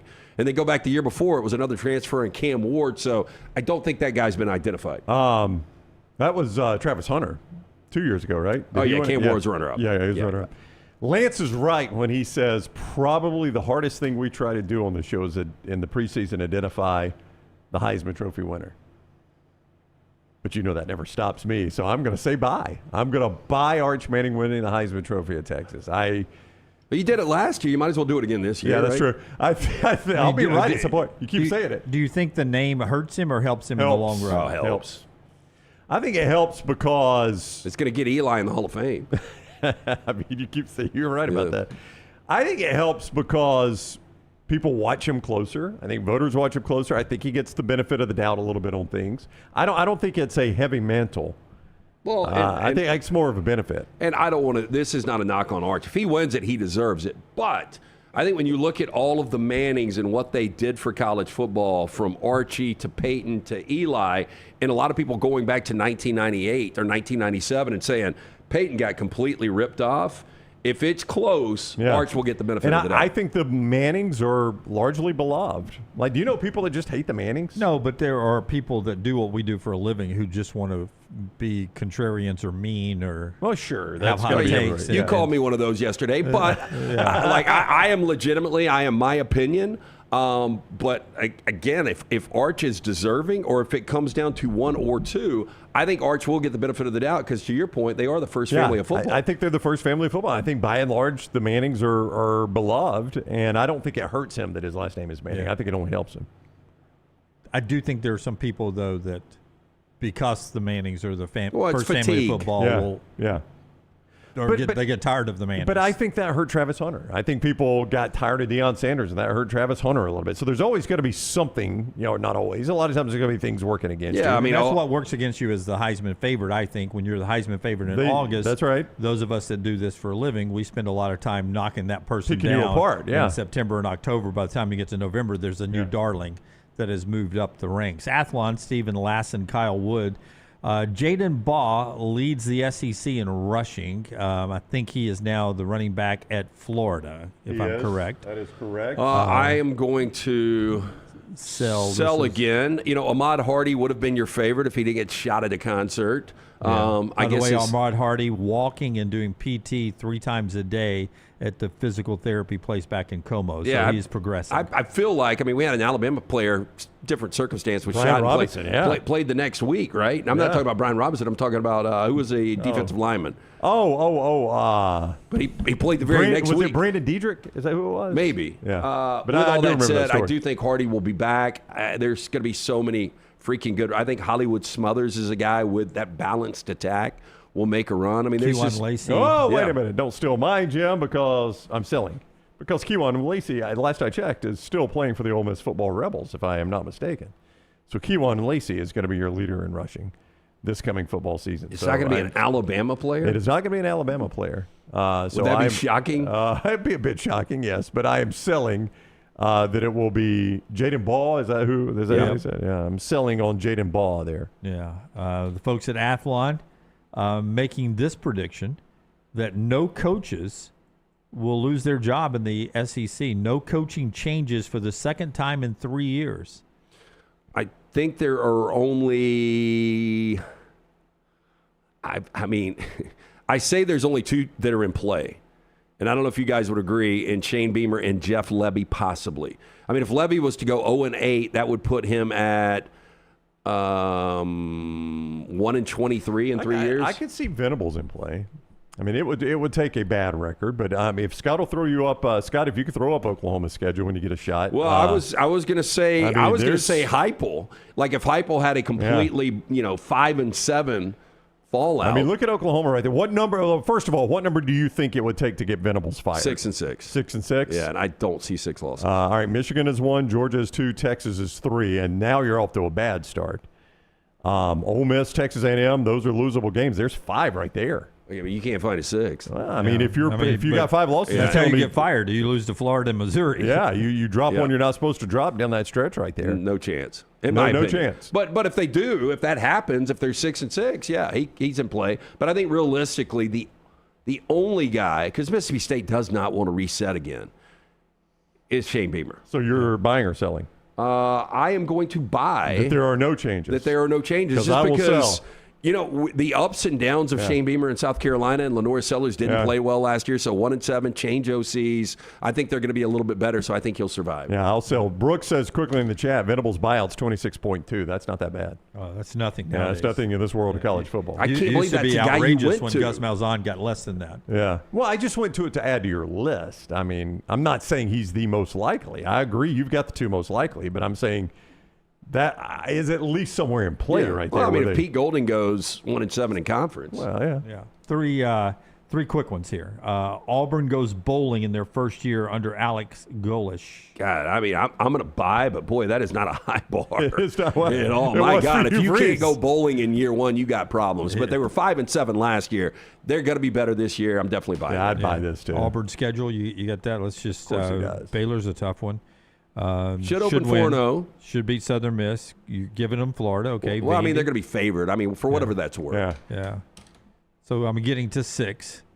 Seems like it's very doable. Well, if you're 4-0, you can get to 6. If you're 3-1 in that opening 4-game stretch, finding 6 becomes fairly challenging. I mean, you still got November Samford. Stretch, you're going to need to go 3-0 to start. Yeah, you got Samford. That would give you 4. You've got State could give you 5, and then Arkansas could give you 6. That's a buy for me. That's a bowl schedule. Yeah. That's a bowl schedule. What about Vandy bowling for the 3rd straight year?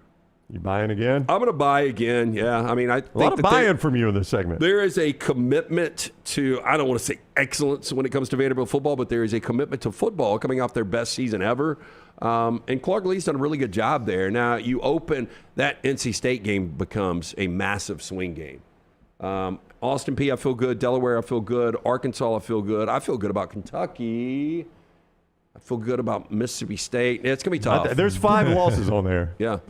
But we said this last year. We were man, Vanderbilt, it's going to be tough for them to get to a bowl again. But if you just if we're playing, what's that game where you drop the checkers in, you try to connect the dots? Plinko?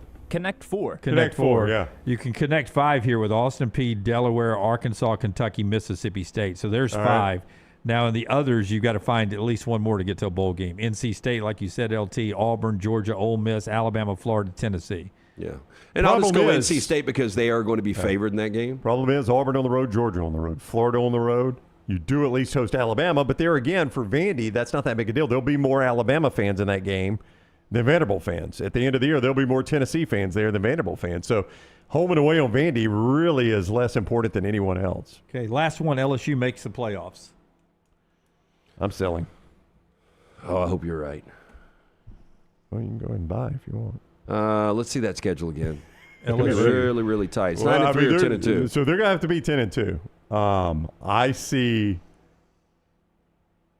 Well, that Clemson game is huge to start Massive. with. I know everyone's going to Massive. be LSU. Yeah. And I don't know what the point spread. Did I already take Clemson? Yeah, I don't know what the point spread is. I'm selling too. Yeah. I just, the more I look at September 19th, I think it's more of a relaxed game for Pete Golding, and I think all of the pressure is going to be on Lane Kiffin. You just play Connect 4 right there in the middle. That middle 2 columns right there, Jim.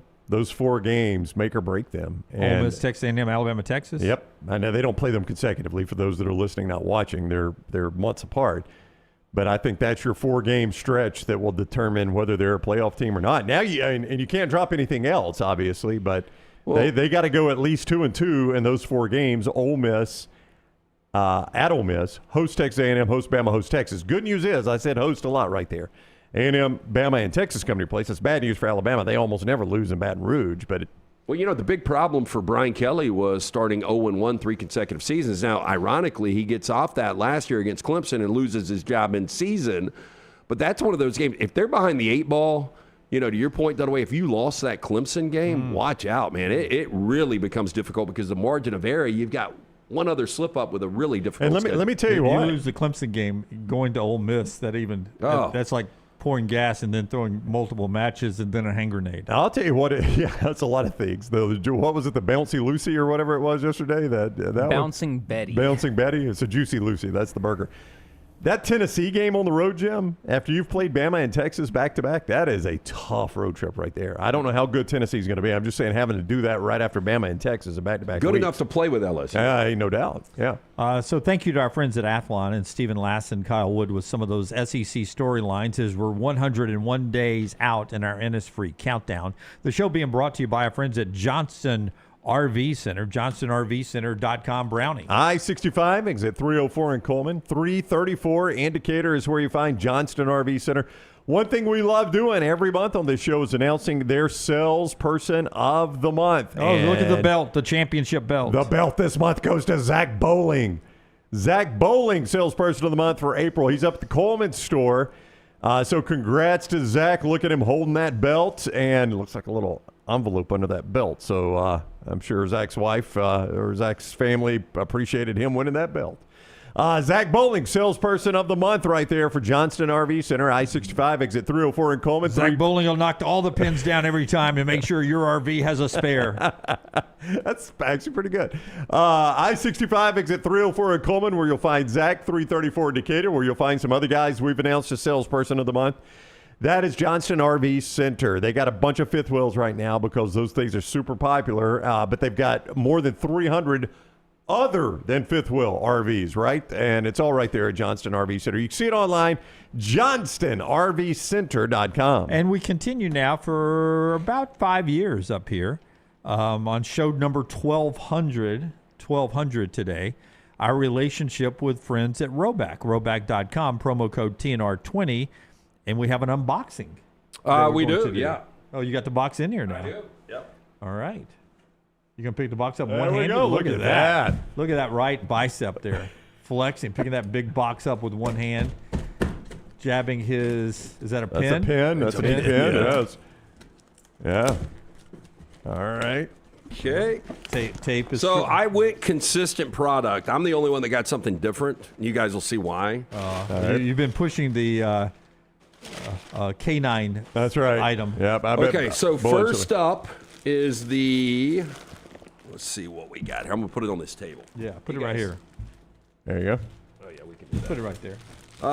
So this, let's just bring this out. because I think this is, Bo's a large. You guys are both XL, Yeah, right? I like XL and robot Well, shirts. technically, I think Bo's an XL and I'm a large, but I fit into an XL. But Bo told me that he was a large and you were an XL. You two just fight over it, girls. So that's Bo's nice performance hoodie. Oh, wow. Yeah, Yeah. those are nice. Yeah, there's in a performance hoodie, there's no doubt I'm an XL. Okay, good. That is Okay. form-fitting. So that is and I hate to Bo's. tell Bo, I think he's going to be an XL in that, too. Okay, here's kind of the controversial one. Oh, no. It's this green that I love. It's a good spring or summer green. It's almost Dolphins Also colors. a performance hoodie? Yeah, also that a is performance Dolphins, hoodie. yeah. Now, I actually got this originally for Brooks, but then I started to think Brooks never wears any color.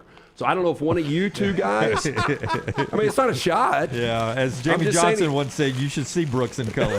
I'm just saying he's more of a neutral guy. I mean, most of my colors are dark neutrals. Okay. Yeah, I mean, so I'm not opposed to That color, is. I thought because you guys play a lot of golf, if one of Yeah. you guys wants the green, Jim, it is kind of Dolphins colors. I'm happy to take it. I Is think that it's an XL I as think well? it's an XL. Yeah, let's hold. Let's hold. Okay, Let's I'll put that. hold You it. take it right now. I'll take it. We'll all of a see sudden, what else is. all of a sudden, this is Dirty Santa. I know. Yeah, Is that what it's called? I get one still, right? Yeah. Okay, here's what I got. I got 2 bathing suits. Okay. Oh, wow. 2 Okay. bathing suits. The price point was exactly what one of the performance hoodies are. These, to me, are the best value out there. I got a couple last season. With a liner or without a liner? They come without. It's kind of a built-in, so it's not that.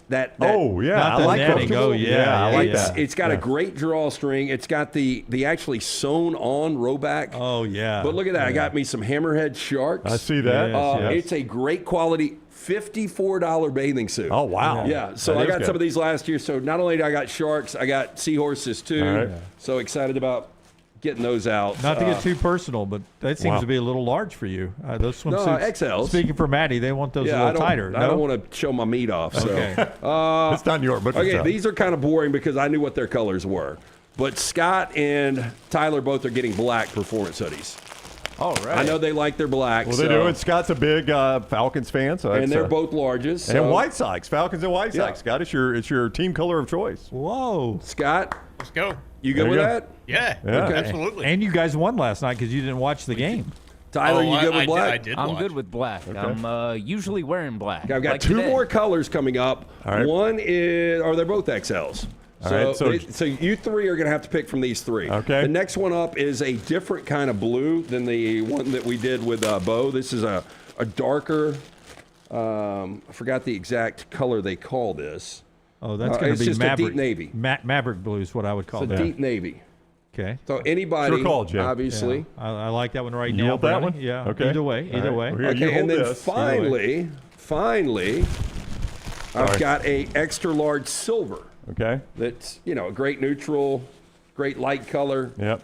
So I'm good, Brown, with this one or that one. I like the green. You take that, and that. Are you sure you like the green? I do like the green. well, Brooks, I are you good love- with the silver? I love Yeah, the I'm good blue. with that. All right, everybody won. Okay, there you go. Right away. Oh wait, Brooks. Did you say Brooks with the silver? Yeah.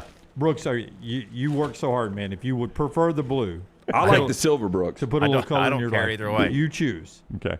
I'm fine with either one. I Okay. can make either one work. Well, I can too. So either way, you choose. Brooks says he wants the green. That's fine. Well, that's originally who I got it for. That's fine. No, I'm fine with the navy or silver. Okay. In the break, you don't have to choose. Tyler's just trying to start. No, seriously. I'm just trying That's to my- create chaos. I think I did good with the colors. did I like all tremendous. of That's a them. great job. So this is just for people out there because this is new. And the reason I really took a look at this, and Roback's always got new gear coming in and out, the Blitz Tech hoodie. It's such a light, like this is also protective of the sun. So Yeah. if you're out playing golf, Very if you're at the pool, Yeah. I mean, this is such a versatile hoodie. And we're used to that really good thick material, but it's difficult to wear sometimes in the summer because it is a little thicker. It's more of a 2.5, 3 season hoodie. This is definitely a 3 season hoodie, especially for spring and summer. Okay, quick question though. If I wore this on September 19th to the LSU Ole Miss game in Oxford, You'd get away with it because you're in Oxford. okay, it's Yeah. closer to Ole Miss than it is Yes. to purple because in our screen over here, It looks purple in the screen. It shines a little purple Yeah. over there. Yeah, kind of that bluish purple. Yeah, I think in person That you'd be fine. bluish purple. No, at Kansas State, I've always Yeah. thought had Yeah, like yeah, a yeah. bluish A little- purple. yeah. Now, this is a different blue. Does it look different on screen? It's lighter blue for sure. Yeah. Oh, I was going to guess that to be purple, more purple. No, this is, so I told you that's a deep navy, which it doesn't really look deep. It's a good Navy, though. This official color on this one, by the way, Roback.com, put in that code. Roback.com. Put in that code TNR 20, get 20% off. This is bunker blue. Bunker blue / lavender blue. Yes. I feel like Ryan's just missing a Masters logo in there, and he's good. Oh, man, don't say that. I think he's missing a Dolphins logo. Either one, yeah. I'm very happy with this. Man, the Roback, I was telling Shaylin over at Roback that when we were in Europe, I didn't see any Roback, and I think it's going to make its way over there. I don't know if you guys have noticed, it's in a lot of brick and mortar stores now. Like if you go to like Alabama Outdoors, just a shameless plug for them, they've got Roback. Yep. So I think initially it's going to make its way over there. I did see a guy finally in the airport that had a Georgia Tech hoodie on Roback. So just a great gear. If you've never had it before, you've heard us talking about it, try it out. Great price point, very versatile. You're going to love it. I think it's in a pro shop somewhere that I play golf. I've not seen them in pro shops yet, but it's just a matter of time. It's a very popular. It's such an on fire brand. I'm telling you guys, man, the bathing suits. I don't know how much you guys swim, but for that price point, because there were bathing suits out there that that I liked that were like $120 a bathing suit, and they'd last like 2 seasons and they tear up. These are really, really durable. What are you doing in your bathing suits? No, I swim a lot of laps. That's a very good question. You don't want to wear your bathing suits 2 seasons in a row, Brooks.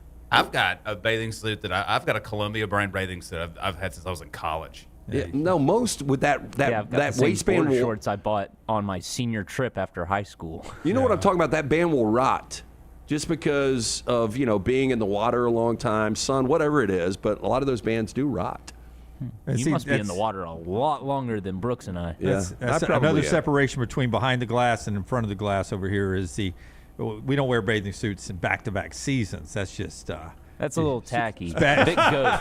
It's bad for the If ground. I owned my own pool, I wouldn't be wearing bathing suits a lot anyway. Wow. Yeah. Brooks, Al Fresca. Dunaway comment of the day from Brooks.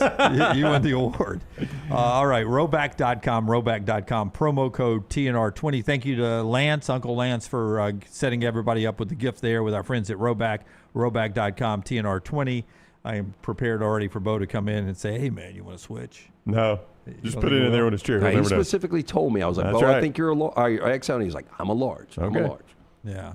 I promise you, I think the last time we did this, he ended up switching with me. I think we had this same conversation when we had our own Well, you performance gave them hoodies away made. anyway. So I think Bo's going to be okay, though. I'm in an XL, and it's fine. Just don't give that one away, Dunaway. No. This is absolutely, I'm going to wear it. And I wear the Alabama one, too. I just don't wear it on the show because I don't want Auburn fans to think I'm an Alabama fan. They know that. It'd be terrible if someone Everybody in the chat jokingly laughed. accused you of being a Bama homer. I know. That never happens. It just looks bad when it gets put out on social I've got media. a feeling this might end up taking off and being very, very close in sales to their original hoodies. Yeah, these are like good. This material I like great. this. Yeah. Very good. I've got to see how it fits around my beer belly. You'll be fine. Even though I don't drink beer, my ice cream belly. Got to see how it fits around my ice cream belly. All right, Roback.com, promo code TNR. 24 downs, trash still to come in the second half of the show today. That is being brought to you in part by our friends at Crane ULT. Tell us again about our friends at Crane U. Yeah, if you're looking for that career in the crane industry, the first thing you need to do is get certified and get fully compliant. Crane U is there to guide you every single step of the way. If you're short on time and you can't spend a full week at their facility, no problem. Crane U now offers their mobile crane prep course online, designed for busy operators who need that flexible, effective refresher, perfect for recertification. This self-paced program features expert-led instructional videos, realistic practice exams to help you feel confident and prepared for the written test. Get the training you need on your schedule at craneuonline.com. That is craneuonline.com. Make sure you tell them the guys from the next round sent you. Follow Scott Forrester on Twitter at ScottForresterTV. From driveways to interstates, accidents happen fast. The insurance company's response? Here's our offer. Take it or leave it. Leave it. Call Alexander Shunnarah Trial Attorneys. Over 250,000 clients. And no, they don't accept lowball offers. They fight, they win. Over $2 billion recovered. Call now for a free consultation. 659-777-7777 or alexwins.law. Physical office location, Birmingham. Sterling and the fine folks at Champy's Chicken on Highway 119 in Alabaster want to welcome you in for a great lunch or dinner starting at 11 a.m. every day. Chicken that's brined overnight and cooked to order, and the taste of the Delta with those Delta recipe tamales. Champy's is perfect for all your tailgating needs this football season. You can also choose Champy's for your next party, wedding, or birthday. Great food, great people. Champy's Chicken on Highway 119 in Alabaster, and everything online at champyschicken.com. At Central State Bank, we are large enough to serve you and small enough to know you. Manage your money with ease, whether it's mobile banking, hassle-free checking, competitive loans, business solutions, or personalized financial advice. We're your hometown bank with big-time service. Visit us today and experience banking made simple, because at Central State Bank, you come first. Member FDIC. Never miss anything from the next round when you listen on demand through the podcast platform of your choice, Apple, Spotify, iHeart, or Google Podcast, wherever you listen. Always like, follow, subscribe, turn on automatic download so you can catch every part of the next round. Listen anywhere in the world, anytime on the Next Round podcast feed, and support the show by following, subscribing, and turning on automatic downloads on any podcast platform. Listen anywhere in the world, anytime on the Next Round podcast feed. Thanks for always making the next round a big part of your day. Storm season is here. Make sure you have a plan of action in place right now. Greg from Pell City and Storm Restoration Roofing should be your first call when storms hit. Insurance companies love working with Storm Restoration Roofing because of Greg Nelson's name and reputation in the industry. When storms hit, call Greg Nelson. He's local, 205-542-3531. He's the home of the free no-cost roof inspection. Greg from Pell City on Facebook, 205-542-3531. It's Storm Restoration Roofing. Hey, for all of your IT and printing needs, reach out to our friends at Xerox Business Solutions. Look, I'm still one of those old school guys. I print my notes every single day for the show. If you watch the show here on the next round, you see all the notes in front of me. From day one, Xerox Business Solutions, they've been with us here at the next round. Local for over 45 years. For all of your IT and printing needs, visit XeroxBusinessSolutions.com or call 205-969-3000. That's 205-969-3000. Hey, there's nothing worse than waking up to a plumbing problem. Don't get caught in a flooded house. Call the guys at Hemp Hill Services. Adam, Chad, and the team at Hemp Hill are the only ones I trust to fix it and fix it right the first time. Hemp Hill Services does it right and always at a fair price. For all of your plumbing, cooling, and heating needs, trust the name that Birmingham has trusted since 1954. That is Hemp Hill Services. Call now, 205-229-2090. That's 205-229-2090. Hey, Lance Taylor from the next round to tell you about one of our favorite places for breakfast, lunch, and dinner. That is Hamburger Heaven since 1982. Hamburger Heaven has been serving Birmingham's best hamburgers, cheeseburgers, French fries, hand-spun milkshakes, and sandwiches made fresh to order. All of their ingredients are fresh and prepared daily. This includes their beef, always fresh, never frozen, hand-pattied each and every day. For breakfast, lunch, or dinner, visit any of the 4 locations, Highway 280, Irondale, Gardendale, and Homewood.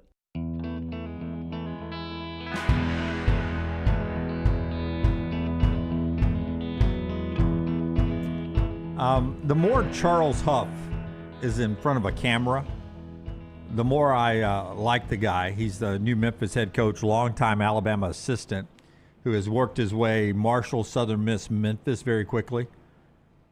I may give this to Forrester. We can hear it a little bit later on. But the written version from Jonah Dillon right now on the expanding the playoff to 24 teams or staying at 12. He says, quote, "Win all your games, you'll get in. It's just hard for me to see an 8-4 national champion. Are you really a national champion then, or did you just survive the longest?" Well, I mean, I don't know, man. This is I hate it when I bring stuff like this up, but I have to. This is the only comparison I can make because the NFL, I did it with Andy, but the NFL, Andy Staples, the NFL and college are different games. They're different games. They are. Like if an 8-4 team, it's the New York Giants. Yeah. Both their Super Bowl champions. They were wild card. They did it on the road. There was no way the Giants that year in the NFL, either year, were the best team in the National Football League. But you got to the end, Everybody knew the Patriots were the best team in football that year. Everybody. They were undefeated. But it didn't matter who the best team was. The Giants lifted the trophy. And I do think in college football we'd get to that point like, was Miami the best team in football last year? No, they barely made the playoffs. But Miami had ball in hand with a chance to win it all. Yeah, I do think that's one of the few years when you look back at 2007 where you had an 18-0 Giants team going into that game. That's our 18-0 Patriots team. I think that's one of the few you look back on and you're like, maybe that wasn't the best team. But to your point, I mean, 99.9% of the time it is decided in the Super Bowl. Okay, I just sent it to Forrester so that maybe he can throw it together quickly and we can hear Coach Huff make his point. Jonah Dillon doing the interview there with him or posting it on social media, the Memphis head coach, longtime Power 4 assistant coach. Central State Bank gets us to another former legendary coach who was talking over the weekend. Tell us about Central State Bank, Brown. That is the bank that is big enough to meet every single need you have. From buying a car to starting your own business, the financial needs in your life can be met by our friends at Central State Bank. But you know what? They're also small enough to know you. They are a community bank. That means the people you're dealing with that are making the decisions that impact you, those are people that go to the same churches as you. Their kids play the same ball fields your kids play, go to school with your kids. At Central State Bank, that is who you're dealing with. They don't just open accounts. They build relationships at Central State Bank. Central State Bank, building relationships one person at a time. Member FDIC. So AC was on 70 all night, so it's holding tight. Now, I don't know how much longer I've got, but again, I told you, everybody, that our friends from Hemp Hill came out on Monday. Hunter and the guys came out. The whole unit was frozen. It had gone up into the 80s in the house. It was absolutely miserable. They were out within a day. Trust the name. Birmingham has trusted since 1954. You got a lot of warm weather coming our way. You need to make sure that HVAC unit is ready to keep up with this changing weather. 205-229-2090. Adam, Chad, Andrew, the guys there, ready to serve you. Tell them the next round sent you. For more information, hemphillservices.com. Steve Spurrier at the South Carolina Athletics Hall of Fame. His speech, I assume Steve was going in this past weekend to the South Carolina Hall of Fame, much like Alabama's Sports Hall of Fame that Brownie hosts. And Dabo Swinney actually was in attendance. Steve Spurrier, as Steve Spurrier likes to do, taking a few jabs at Dabo and the audience. Listen in. And I said, let me tell you my personal goal. I want to be the winningest coach in school history here at South Carolina. And they sort of looked at me and never heard anybody say something like that. I said, all I got to do is win 65, I think it was. So it wasn't way up there. And so sure enough, we're rocking along this, that, and the other. And during our 8th year here, we won number 65. And I'd like to thank Coach Dabo. His team didn't play very well that night. And I was able to win at Clemson. Dylan Thompson had a heck of a game that night. But Dabo has got more conference championships than any coach in America right now, and 2 national championships. So I think he's done pretty good. And he's done pretty good, and I'm still trying to figure out how we beat you guys 5 years in a row. But, Steve Spurrier. Ego never leaves, man. Doesn't walk as well as he used to, but he takes jabs as well as he used to. Man, I'll tell you one of the saddest things I saw. He was the biggest superstar in the SEC for what, decade plus? Yep. We're out at Regions a couple of years ago, and he's walking around by himself, and nobody's even talking to him. That is sad. Yeah. And that's, I heard this years ago from one of my mentors. Once you get to a certain age, unfortunately, people just don't want anything to do with you. And I'm not saying that about Spurrier, but I did think it was interesting that he's walking around Regions and a lot of people aren't coming up to him. So Spurrier said that. It got me thinking when I saw this last night floating around on social media, that from WIS 10 TV. There in Columbia, I believe, WIS 10 TV. That in 2 stops, his 2 biggest stops, Florida and South Carolina, he was against legendary coaches Bobby Bowden and Dabo Swinney now. And both of those coaches ended up winning more national championships than Steve did, and really will end up having better careers than Steve Spurrier. Yeah. I think isn't that odd? It is odd. Spurrier had a winning record against Clemson, but I don't think anybody would trade resumes for. And really, Spurrier left Clemson right as Dabo really hit it big nationally. That's right. Right as they started playing Alabama for national championships and then winning their own. 16 and 18, they won it. Yeah, they played Alabama in 15 and 17. And that was Spurrier's last year at South Carolina. You say the resume's better. I think most people, if you did a ranking, almost everybody would have Spurrier over Dabo Swinney. No. I'm saying if you take the Spurrier South Carolina era resume versus the Dabo Clemson era, I'm saying resume versus resume. You obviously take Dabo's. Yeah. That was my point. Okay, but overall, would you? I mean, look, I know Dabo's got two. That's close. 2 national championships. He played for several more. I get it. I think people respect Spurrier a lot more. Oh, they respect him more, but I'd rather take Dabo's accomplishments. I think I would too. Well, just because nobody's ever done it at Clemson. I mean, Danny Ford had 81, but nobody had really done it at Florida until Spurrier did what and really, Urban Meyer's the only other one that's done it. Yeah. But I mean, even at Florida, Urban's won 2, and Steve won 1. He won 1, but Coach Bowden won 3. And you know the record Coach Bowden had that you brought up the other day, that I just don't know that the AP poll top 4s. Yeah, the AP poll to finish in the top 4 for, was it 25 consecutive years? Insane. I mean, that's absurd. And listen, Brooks goes back and does all these looks at what playoffs would look like from 2014 on, and I've seen some others who've done it since 1998 in the BCS. If we'd have gone all the way back to whenever, and you start with 14 playoffs, 18 playoffs, 12-team playoffs. Late 80s, they would have had a first-round bye how many of those years? Florida State, if we just did 14 playoffs, Florida State during that era of time when they were doing this, Brown, nobody would have wanted.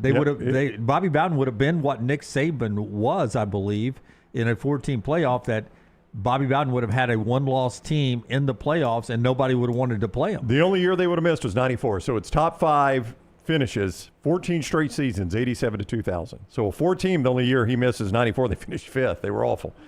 But every other year, 1st, 2nd, 3rd, or 4th. And from 87 to 2000. And I remember a lot of those years, to Lance's point, we would get to the end of the year, Florida State's not going to win the national championship, but they're probably the best team in the country right now. Yeah, and I remember when, Alabama played that first national championship under Gene Stallings in 92. And I remember hearing Bobby Bowden on the Sports Babe, politicking, we are better than Alabama. And the way they were playing at the end of the year, ultimately Alabama dominated Miami. But, Florida State that year, where nobody really was talking about them, was really, really good. Yeah, when you watch the two of them. Now, I'm going to assume they lost in heartbreaking fashion to Miami earlier that season. They did. I think it was a wide right. Yeah, I can't remember which heartbreaking fashion it was, but that was kind of what defined them, Jim. They would either lose to Miami or Notre Dame or Florida. So it was always a national power, and that loss would cost them a shot at the championship. Usually a very close game when they would lose it as well. And we saw Nick Saban. I think 2009, 2020 were his national champions that were unbeaten. Other than that, there was always that loss that in Bobby Bowden's time usually kept them out. Yeah, it ended you. Usually kept them out. One more thing to get to in this segment after we tell you about our friends at Storm Restoration Roofing. That's Greg from Pell City. Tyler, go ahead and get cut 6 ready to go for me here. Storm Restoration Roofing. Greg will get that roof ready for you. And whether you're selling your home, moving into a new home, or whether you just need a roof inspection, he'll do a free no-cost roof inspection, 205-542-3531, 542-3531. And Greg wants to be in your life for as long as you own that home. So he's not a fly-by-night guy like some roofing guys are. He doesn't just show up when there's storm damage, doesn't just ride around and look for an old roof and try to sell you on something. He is a guy that is coveted by a lot of people, and some return customers is what he builds his business on. So he wants to give you a great feeling the first time he meets you, and that starts with a free no-cost roof inspection, 205-542-3531, stormrestorationroofing.com. He and his wife, Andrea, they understand what it's like to be a homeowner, a young family. They have 10 kids, 10 of them. They've been together for years, and they want you to experience their love for having just a locally owned business, and that's Storm Restoration Roofing. Locally owned for over 20 years, A+ rated with a Better Business Bureau. Storm damage, roof replacement, a soft wash program that'll make your roof, even though you don't need a new one, it'll make it look newer from all the summer staining that you get around here. StormRestorationRoofing.com. Check them out. Here is Charles Huff, the soundbite I was talking about. The Memphis coach, while the Big Ten meetings are going on, and the Big Ten is saying, we're not even talking about 16 in our meetings. It's 24, 24, 24. 16 is not enough. Charles Huff, who is a group of 5, you would think this guy would be all for expanding the playoff to get more access. Here is the head coach of the Memphis Tigers. Yeah, I don't really have a opinion because my arms don't reach that high. I think our conference has some thoughts on it. My 2-cent opinion is leave it at 12 and you got to play your way in. I don't think you're a national champion at 8-4. I mean, that when I grew up, you had to wait till the computer system gave you a number and see if you were in. I think there's pros and cons to both, so I stand in the middle. That's what I do with my wife. Whenever there's pros and cons to both, I stand right in the middle. I understand there's a financial piece to it. It does create a lot of financial revenue for a lot of schools. It gives schools an opportunity to generate that revenue. But look at basketball. I mean, it's 64 teams in basketball. They just added to 72, right? Which if we go to 16, they're going to go to 24, and then what is it, 48? And then next thing you know is where we are in society. Everybody gets a medal. I think the 12 system is perfect. I think it makes every game valuable. And I promise you, if you go undefeated, they can't keep you out. So win every game. That's what I tell our guys, right? Don't leave it up to a vote. Don't leave it up to who gets in, who doesn't get in. You play every Sunday, every Saturday, Thursday, Friday, like it's the only opportunity you got. You give it everything you got. And at the end, if you haven't lost a game, you're in. I love that. From Jonah Dillon, and I love that too. I mean, no personal agenda at all. I mean, it benefits him if there are more bids out there for a team like Memphis to possibly have 2 Group 5s in there. But, I mean, for him to say it just like that, I mean, he's right. If Memphis goes undefeated, they're going to be in. Yeah. I don't know. Brooks, what's on your graphic, Brooks, how many times would Memphis have been in under Fuentes and Norvell and I think it was Silverfield? 2 or 3. Yeah, it was multiple times. They would have been a multiple bid tournament team. Here it is. And I do think he is a hell of a coach. 2 times. Now, he rents. He does not buy because he is not in a place for a long time. But he is climbing the ladder. I mean, Marshall to Southern Miss to Memphis. He's taking better jobs every time. Marshall to Southern Miss was, I mean, that was a weird move, but when you heard the story behind it. The NIL and everything. But to Memphis, now he has got one of the primo jobs when it comes to the Group 5, and he's got every opportunity to get to a college football playoff. It's funny. I was about to say, take Memphis and Boise State, and if they're both 1-loss teams, and I was going to pull it up and say, let's assume Memphis lost their toughest out-of-conference game. Well, that out-of-conference game is at Boise State, by the way, so they're going to play each other this year. So throw them out and use UNLV. So they're both 11-1, and they've both lost their toughest out-of-conference game. Only one of those goes in a 12-team system most years. Now, last year was different, but most years only one of those goes. I think brand's important, and I think Memphis over UNLV. Boise State will be over Memphis. But my point is, in a 24 team, both those teams are likely in there. So he's fighting against his own self-interest here to say, I don't want to live in a world where an 8-4 can win a championship and everybody gets a medal. I do appreciate that. We will get to our 4 downs coming up in the final segment of the show. Inverness Country Club wraps up hour number 2 here. Brownie, you were out at Inverness yesterday. I was. Played with a prospective member. He very much enjoyed himself. First time he'd ever laid eyes on the course. Loved it. Absolutely loved it. And he shot a 77. So I said, you got to go home, tell your wife. First time I ever saw this place, I shot a 77. This is where we're being members. How did you play yesterday? I shot a 75. I should have let him win, right? Yeah. Are you playing again today? You're dressed for it. I'm playing again today, Lance. Yes. Dressed for it every day. Playing it most days. ICCalabama.com, ICCalabama.com. That is the place to go to find out more on Inverness Country Club. Just like my buddy, when you go out there, you're going to see a course you love. You're going to see a clubhouse that is great looking. It serves great food. The one thing you can't experience until you go out there, though, and stay out there a little bit, the people. The people at Inverness are great. That's what makes it the best. 205-991-8608 for Erin. Erin Hilliard is her name. Tell her you want a tour of Inverness Country Club. She'll set you right up and you go see everything I'm talking about. ICCalabama.com. The best days are spent at Inverness Country Club. Hop in. Injured in an Uber or Lyft? Here's the problem. Was it the driver's fault? The other car? The app company? Good luck figuring that out while you're trying to heal. Alexander Shunnarah Trial Attorneys, they've got a guy for rideshare accidents. And here's the best part. They don't get paid unless you do. You heal. They fight. One call, 659-777-7777, or visit alexwins.law. Alexander Shunnarah Trial Attorneys, because rideshare accidents need an experienced team. Physical office is Birmingham. Sterling and the fine folks at Champy's Chicken on Highway 119 in Alabaster want to welcome you in for a great lunch or dinner starting at 11 a.m. every day. Chicken that's brined overnight and cooked to order, and the taste of the Delta with those Delta recipe tamales. Champy's is perfect for all your tailgating needs this football season. You can also choose Champy's for your next party, wedding, or birthday. Great food, great people. Champy's Chicken on Highway 119 in Alabaster, and everything online at champyschicken.com. At Central State Bank, we are large enough to serve you and small enough to know you.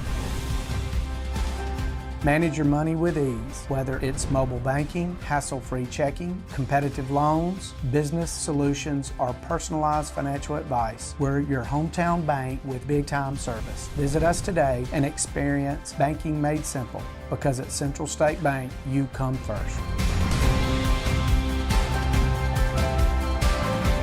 Member FDIC.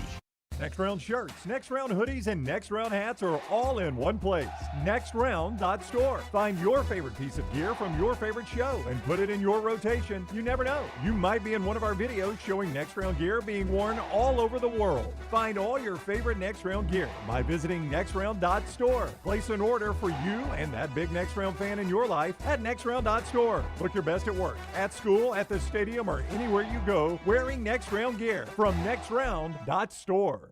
Remember the name Way to Wellness if you're battling weight loss in your life. I'm Jim Dunaway from the Next Round. There was a time I was over 216 pounds until Way to Wellness helped me lose 45 pounds, and now for over 2 years, they've helped me keep that weight off. Here's their website, aplanforme.com, aplanforme.com. That's a great name for a website because there's no cookie cutter plan. Everything is designed specifically for you. No contract, no sign-up fees, and your first consultation is free at Way to Wellness. Hey, there's nothing worse than waking up to a plumbing problem. Don't get caught in a flooded house. Call the guys at Hemp Hill Services. Adam, Chad, and the team at Hemp Hill are the only ones I trust to fix it and fix it right the first time. Hemp Hill Services does it right and always at a fair price. For all of your plumbing, cooling, and heating needs, trust the name that Birmingham has trusted since 1954.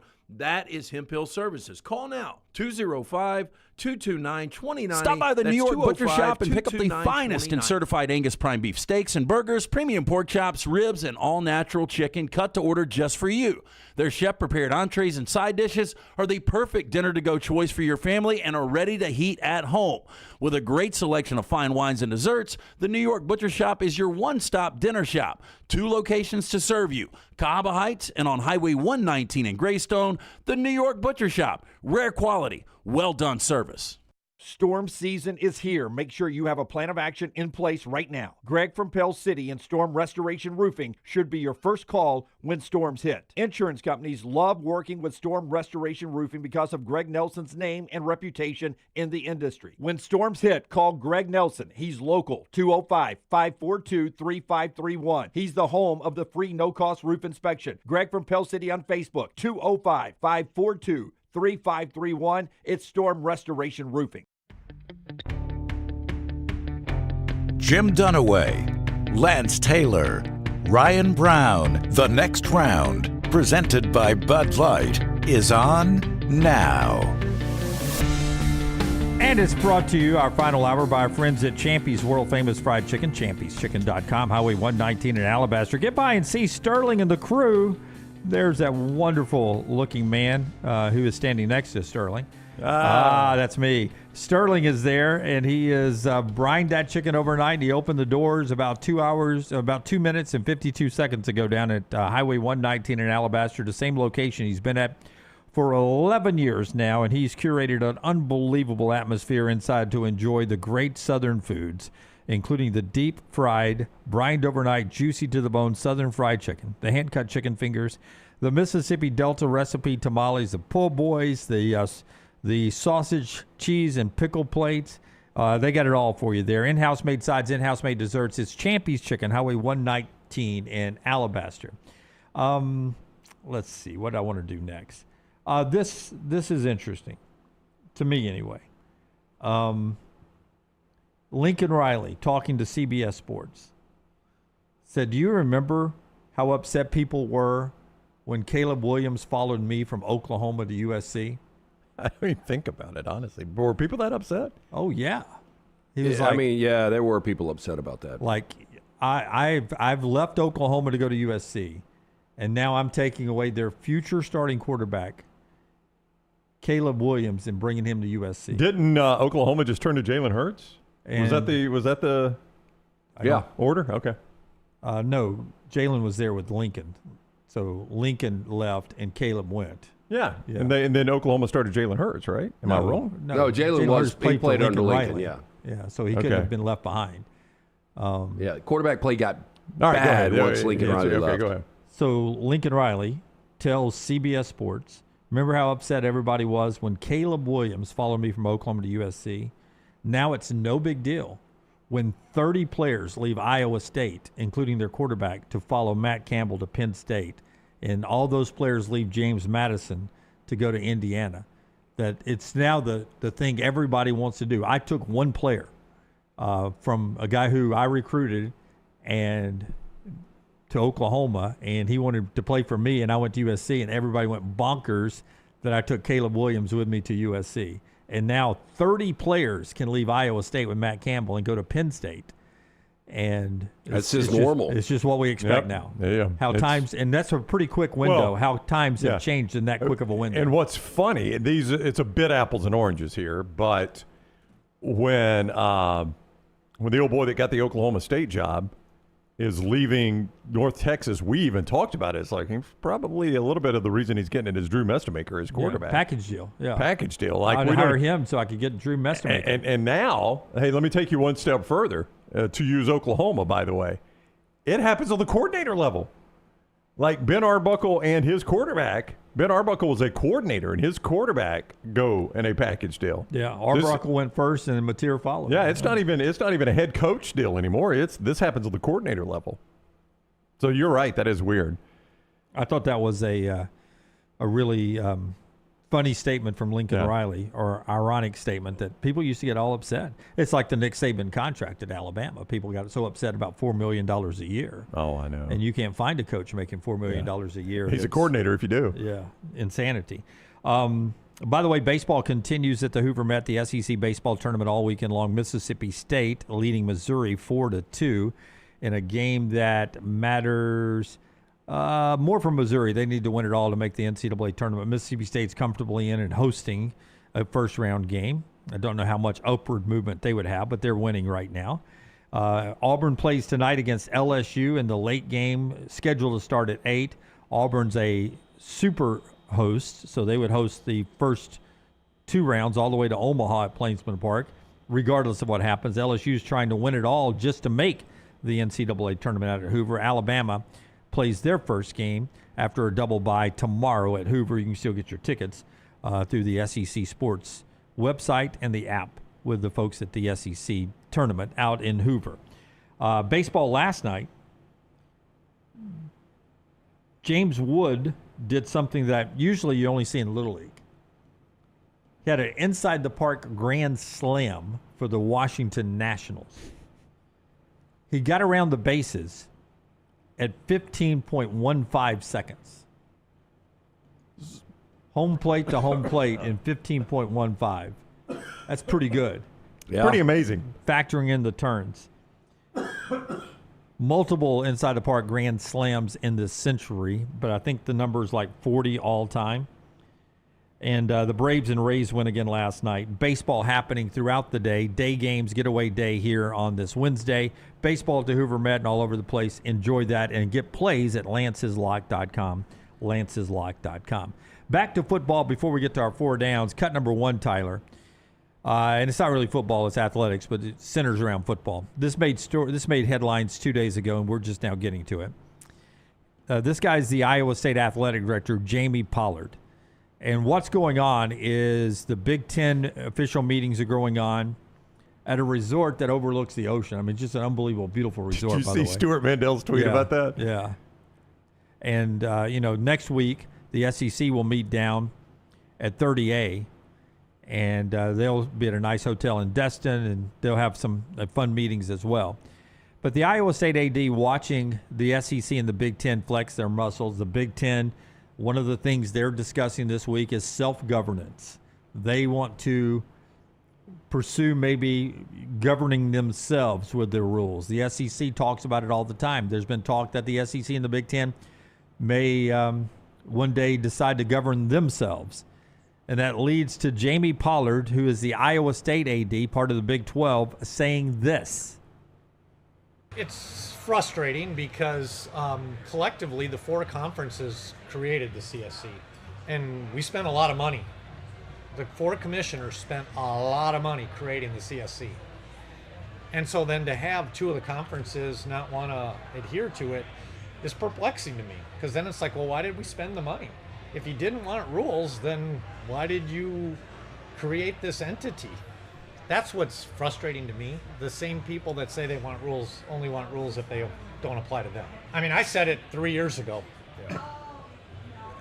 Let them break away. I'd say I would turn it around and say we should break away from them.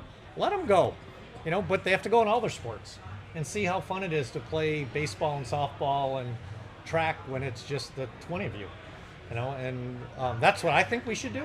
But I'm one person, and that's probably a little more draconian, but that's how I feel about it. Like, let's quit talking about it, quit threatening, go do it. But if you're going to do it, you don't get to just do it in football and then keep all your other sports with us. No, take them all, see how fun it is. The problem with that is, what if they took them all? Where would the money go for the Big 12 and the ACC? They would die. This is the dumbest idea of the year so far. Now, I know we're only in May, so there's some months to go, Lance. But right now, Jamie Pollard. It's impossible. Iowa State AD just voiced the dumbest idea I've heard this year. Yeah, Tyler, real quick, British actor Jim Carter. That's who he is? You guys watch Downton Abbey, right? Oh, yeah. The butler. Yeah. Oh, that's the butler? They used to hang out with the little blonde. I mean, can you imagine how quick? I can see it. I mean, the side. He looks a little old there. A little profile. Yeah, right there. Yeah. How quick the Big 12 will be out of business? I mean, what's their TV contract? Because do you think their TV contract is going to go up? No. It's only going to go down, right? That's right. All right. So what do you think the Big 12 TV contract is? Yeah, you're not going to get the same money if there's no chance you're going to host a Big 10 team or an SEC That's team right. ever. Yep. Big 12. And by the way, you know who's not going to pay $1 billion to broadcast the NCAA tournament that doesn't have any Big 10 or SEC teams? That'd be CBS and Turner. CBS and Turner wouldn't pay the same money to broadcast whatever version of the tournament you have left. How quick do you think Jamie Pollard would take off if he got offered a different job? So, just pick an SEC school. Or if the Big Ten came and said, hey, we want Iowa State to join the Big Ten, how quickly would he say, okay, Iowa State's in? We are in.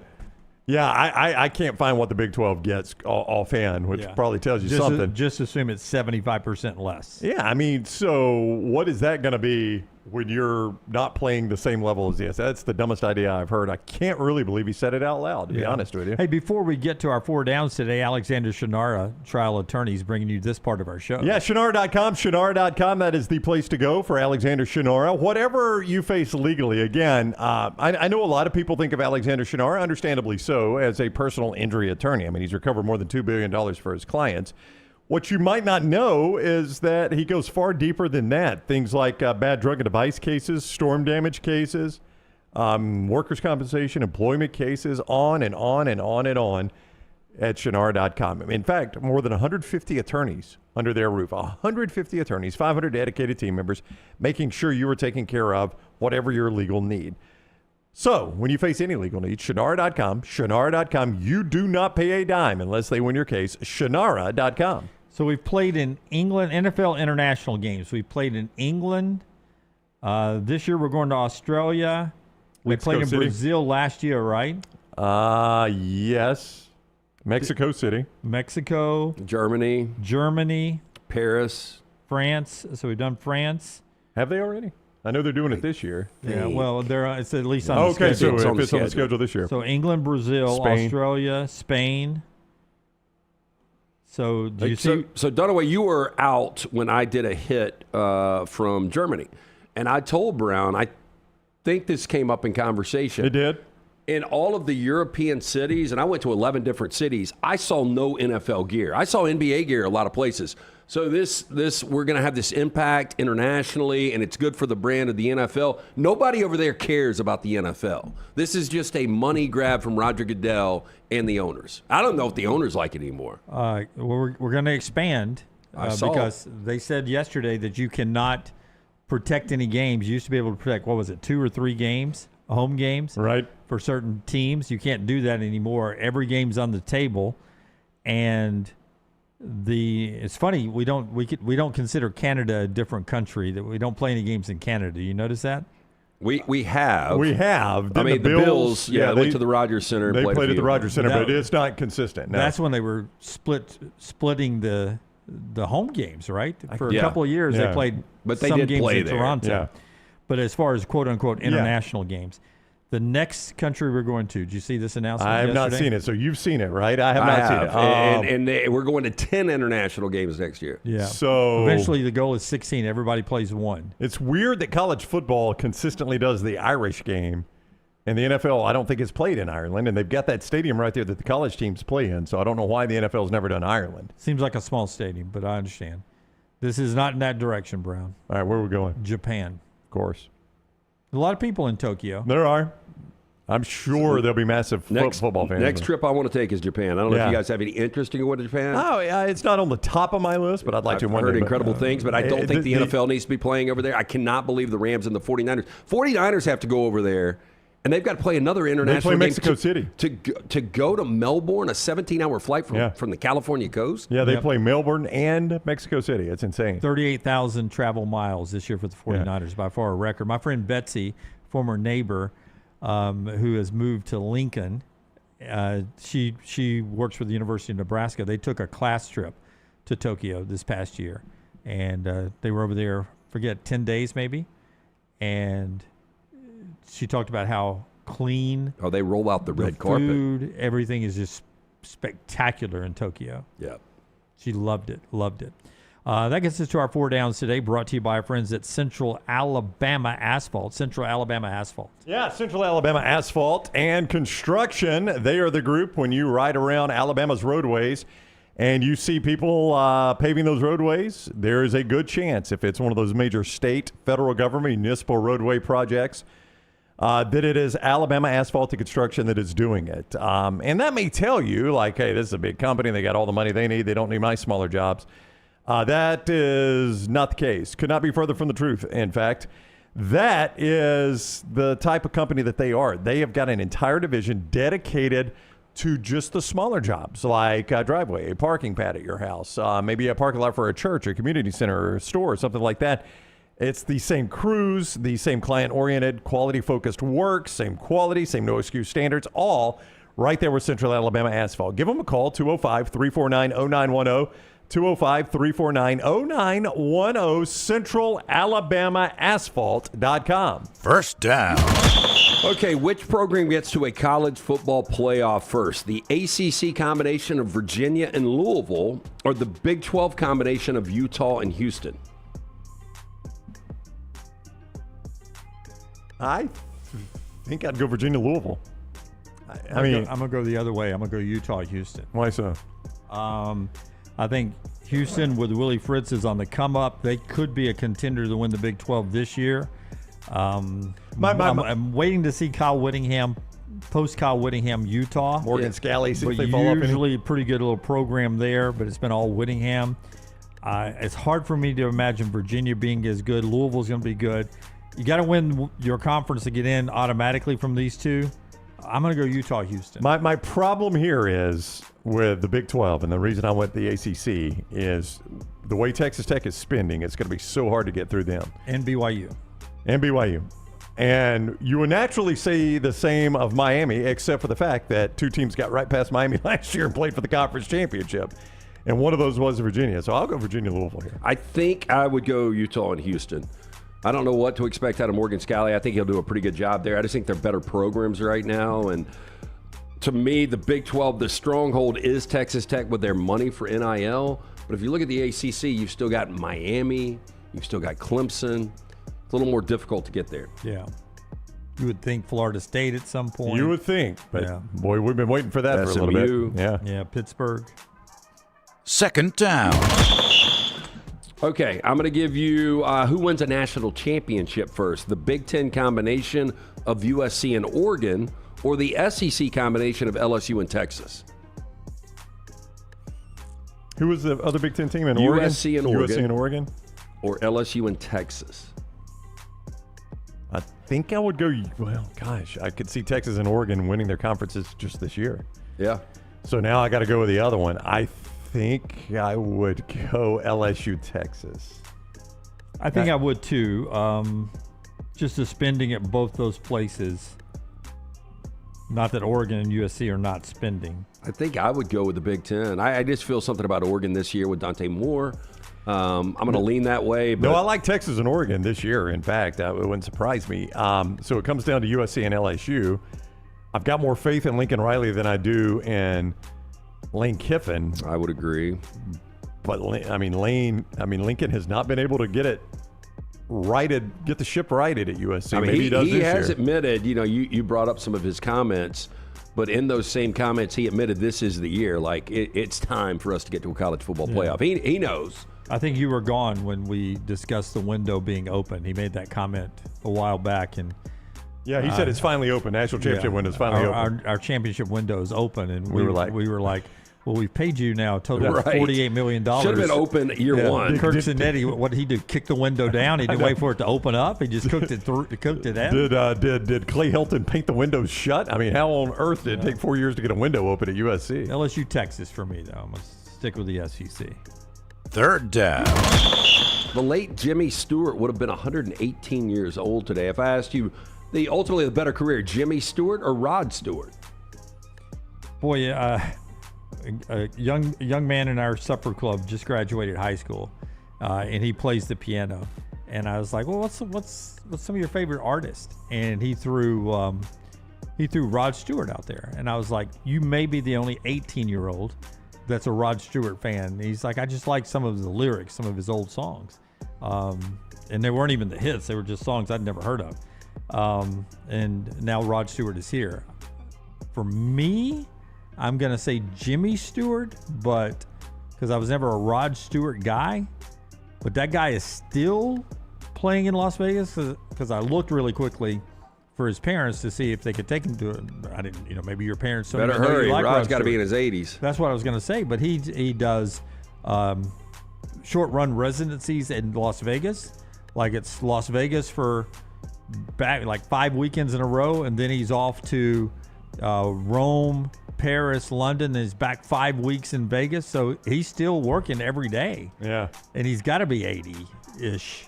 Was Jimmy Stewart, and this sounds like an insane question, was he considered a good actor? Oh, yeah. He was. He? Like, he could really act? Or? He had good comedic chops, but at the same time, very sarcastic.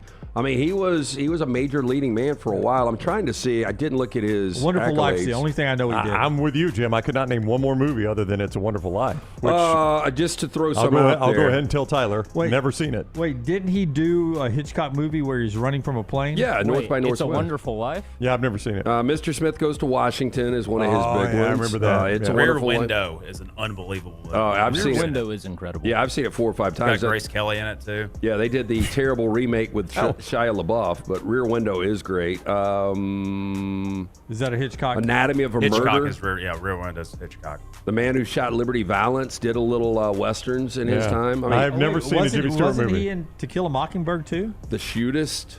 No, that was No, Gregory that was Peck. Gregory That was Peck. Gregory Peck. Why did you think that? There's a reason you thought that. Hang on, let me see.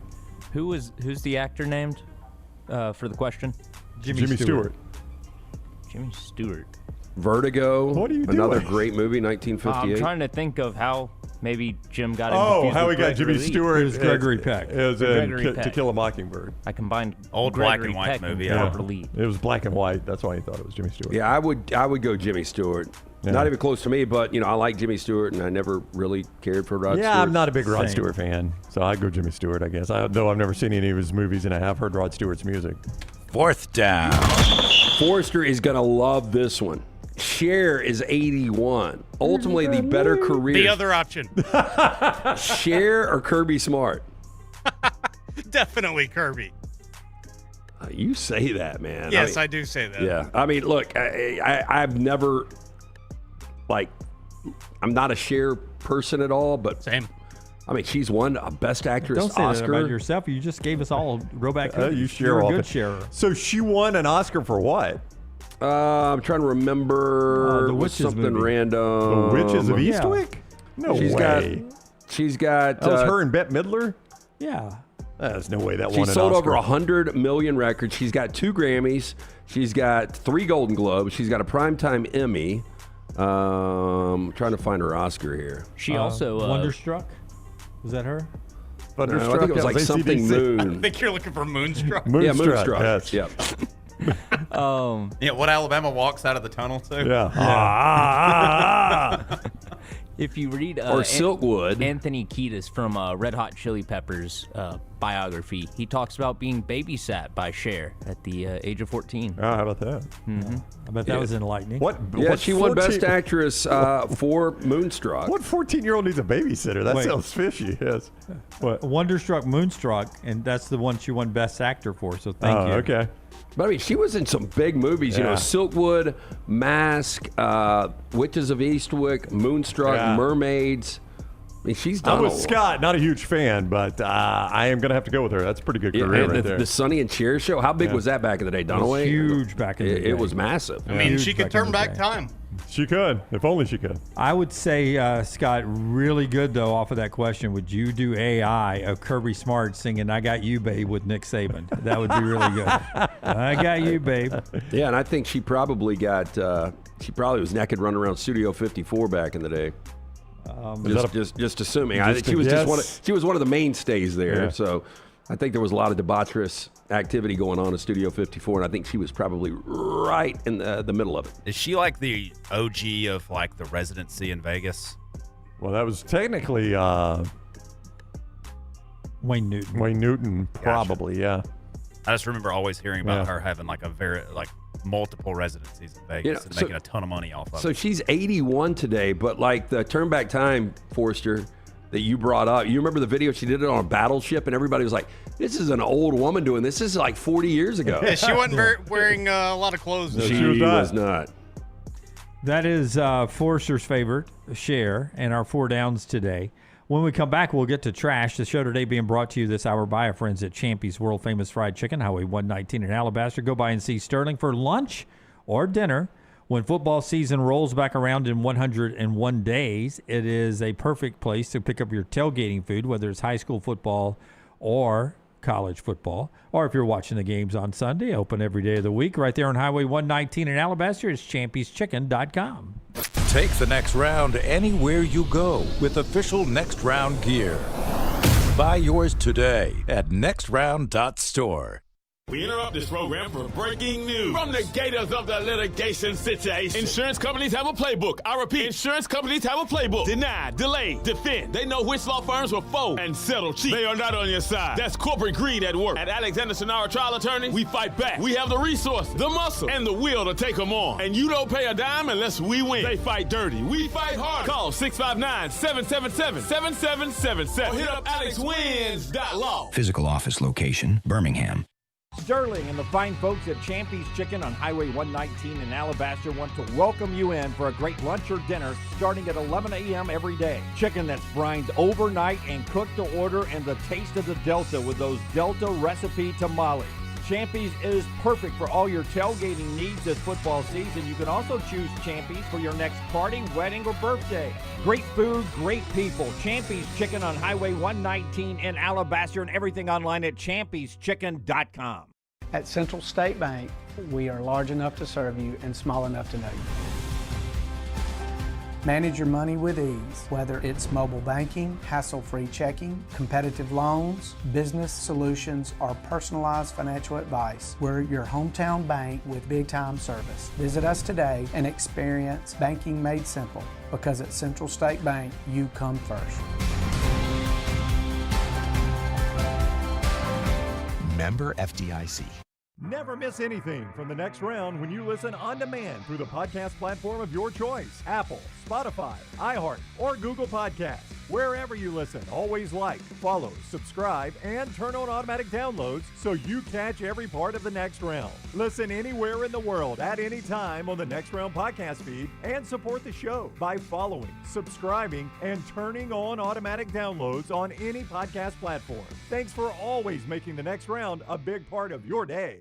Storm season is here. Make sure you have a plan of action in place right now. Greg from Pell City and Storm Restoration Roofing should be your first call when storms hit. Insurance companies love working with Storm Restoration Roofing because of Greg Nelson's name and reputation in the industry. When storms hit, call Greg Nelson. He's local, 205-542-3531. He's the home of the free no-cost roof inspection. Greg from Pell City on Facebook, 205-542-3531. It's Storm Restoration Roofing. Hey, let me tell you about our friends at Urology Centers of Alabama. Compassionate and comprehensive urological care with 35 physicians, 17 locations across Alabama. Their patient-centered approach to all of your urological needs. Remember, they've got that new men's health center. It is beautiful, helping men with a wide range of sensitive male issues in a comfortable environment. You can always go online, visit urologycentersalabama.com, schedule an appointment with one of their many urologists today. Hey, there's nothing worse than waking up to a plumbing problem. Don't get caught in a flooded house. Call the guys at Hemp Hill Services. Adam, Chad, and the team at Hemp Hill are the only ones I trust to fix it and fix it right the first time. Hemp Hill Services does it right and always at a fair price. For all of your plumbing, cooling, and heating needs, trust the name that Birmingham has trusted since 1954. That is Hemp Hill Services. Call now, 205-229-2090. That's 205-229-2090. Remember the name Way to Wellness if you're battling weight loss in your life. I'm Jim Dunaway from the Next Round. There was a time I was over 216 pounds until Way to Wellness helped me lose 45 pounds, and now for over 2 years, they've helped me keep that weight off. Here's their website, aplanforme.com, aplanforme.com. That's a great name for a website because there's no cookie-cutter plan. Everything is designed specifically for you. No contract, no sign-up fees, and your first consultation is free at Way to Wellness.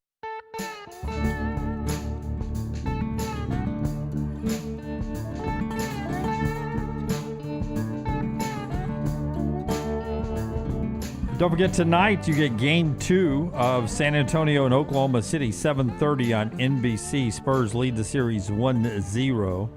The Thunder 71-14 this year against everybody not named San Antonio in the NBA. Yeah, 1-5, but 71-14 against everybody else. Yeah. They've got a Wemby problem, but look, he is, no disrespect to SG8. I mean, I agree with what Clay said yesterday. I think we're about to see something we've never seen if he can stay healthy. I mean, with that size and that skill set, we've never seen it. I saw someone on social media last night say it's remarkable to watch Wemby in game one of his series do what he did, with the way he's built, with his size, with the way his body's structured, and then watch Jalen Brunson, the exact opposite of that, do what he did in game one of his series. I mean, in a lot of ways, they had the same game. Brunson's never going to have the amount of rebounds that Wemby had, but Brunson scored 37 last night. To that point, like the difficulty of being basically a 6-footer in that league and being able to score at will and create your own shot, but to also be 7'5". We've seen 7'5" guys before, but they don't really have a skill set. Yeah, anybody I've heard talk about the Wemby performance, and I've heard it a lot, everything everybody always brings up is just how casually he pulled up from 35 feet and drained a jumper. If he misses that shot, they're down 0-1. Yep, and it was just so casual. I said a few weeks ago on the show that I believe one day, maybe a few months ago now, one day we will play women's flag football in the Southeastern Conference for a championship. The NCAA yesterday started taking the steps to make women's flag football a championship level sport on the NCAA level, coming at a time when a lot of other non-football men's basketball sports are dying off. I believe it'll be somewhere in the future the most watched women's sport of the college ranks, more than women's basketball, more than women's softball. If so, it would be because of creepy guys that want to watch girls playing football. That's a weird creep right there. I don't think that's going to be. Because I said it, and he's going creepy that an old guy would watch women play football. I know that already before, but I'm just saying it's not that. It's I mean, women's basketball, you're so wrong on this one. Okay. There's Well, no first of all, I said this when he said it weeks ago. I don't think it will be watched like that. I don't think anybody cares about Will it ever be scholarship? Oh, I think that's where they're headed. Yeah. Yeah. I don't think they'll take on another female scholarship with Title IX. That's what I was about to say. That's the tough part. Is you're cutting programs everywhere. I think you lose something like tennis. Well, maybe so. Replace and do that. Just along that line, there are JUCO scholarships for it now. Yeah. I mean, it's a growing sport on the high school level. It's going to happen. Yeah. What are the two most popular sports in our country?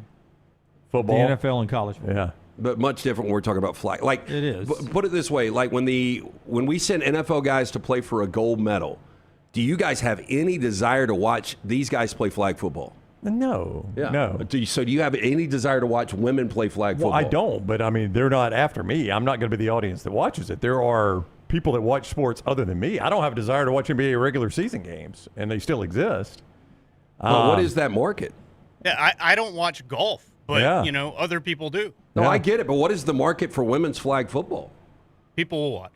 Okay, I it won't disagree. be. I know everybody knows it won't be you, but people will watch. No, Lance wants you to I know he's not Forrester watching. thinks I shit on these sports all the time. Well, you but do. No, well, I mean, Yes, because you do. We You get, do. because we get force-fed these sports. How do you get force-fed? The WNBA? Who is force feeding anyone women's flag football? No, not yet. I'm saying if ESPN gets a contract with it, they will force feed it to What's the last WNBA game you've watched? Oh, I don't watch it, but I mean, no, How I'm are you saying, getting force-fed No, it then? they try to So put nobody's it making you watch it. there. No, they're not making, but they're trying. Like they're running it on the ticker when nobody gives a shit about it. Well, you pay attention. How does that affect you, though? Do you watch it the doesn't, ticker? But I'm saying, why run it on the ticker when nobody cares about it? You don't care about But do you watch the ticker? And do you ever look at the ticker? I Yeah, don't know I why mean, ESPN still has the ticker. I look at the ticker all the time. There's Do you breaking really? news on the ticker. There's scores on the ticker. Yeah, I But get you're- scores you're- on my you're crowding. phone. You're jamming up the ticker with scores that don't matter. Wait, we've got a ticker? We do have a Yeah, ticker. we That's do. true. That's true. We got a ticker. I'm joking. The ESPN ticker is a very antiquated way to look at Why scores. is anybody looking at the ESPN ticker? No, when like you're watching a game, the ticker, that's like, Jason Kidd just fired from the Mavericks. I mean, there is breaking Well, news there's on breaking there. news, but it doesn't get jammed up. They interrupt the ticker for the breaking news. I didn't know anybody. When you say antiquated, I do catch myself sometimes, Brooks, and I get mad at myself because I am old. It was what day was it? I think it was Sunday when I got back from golf, and I'm watching whatever was on Sunday night, and I'm watching ESPN, and I'm waiting to see the Alabama softball score because they had softball would pop up. First it was like NBA, and then it would slide over softball. Yeah. And I'm waiting for the Alabama score, and I looked away for something. I looked back, and I had missed it.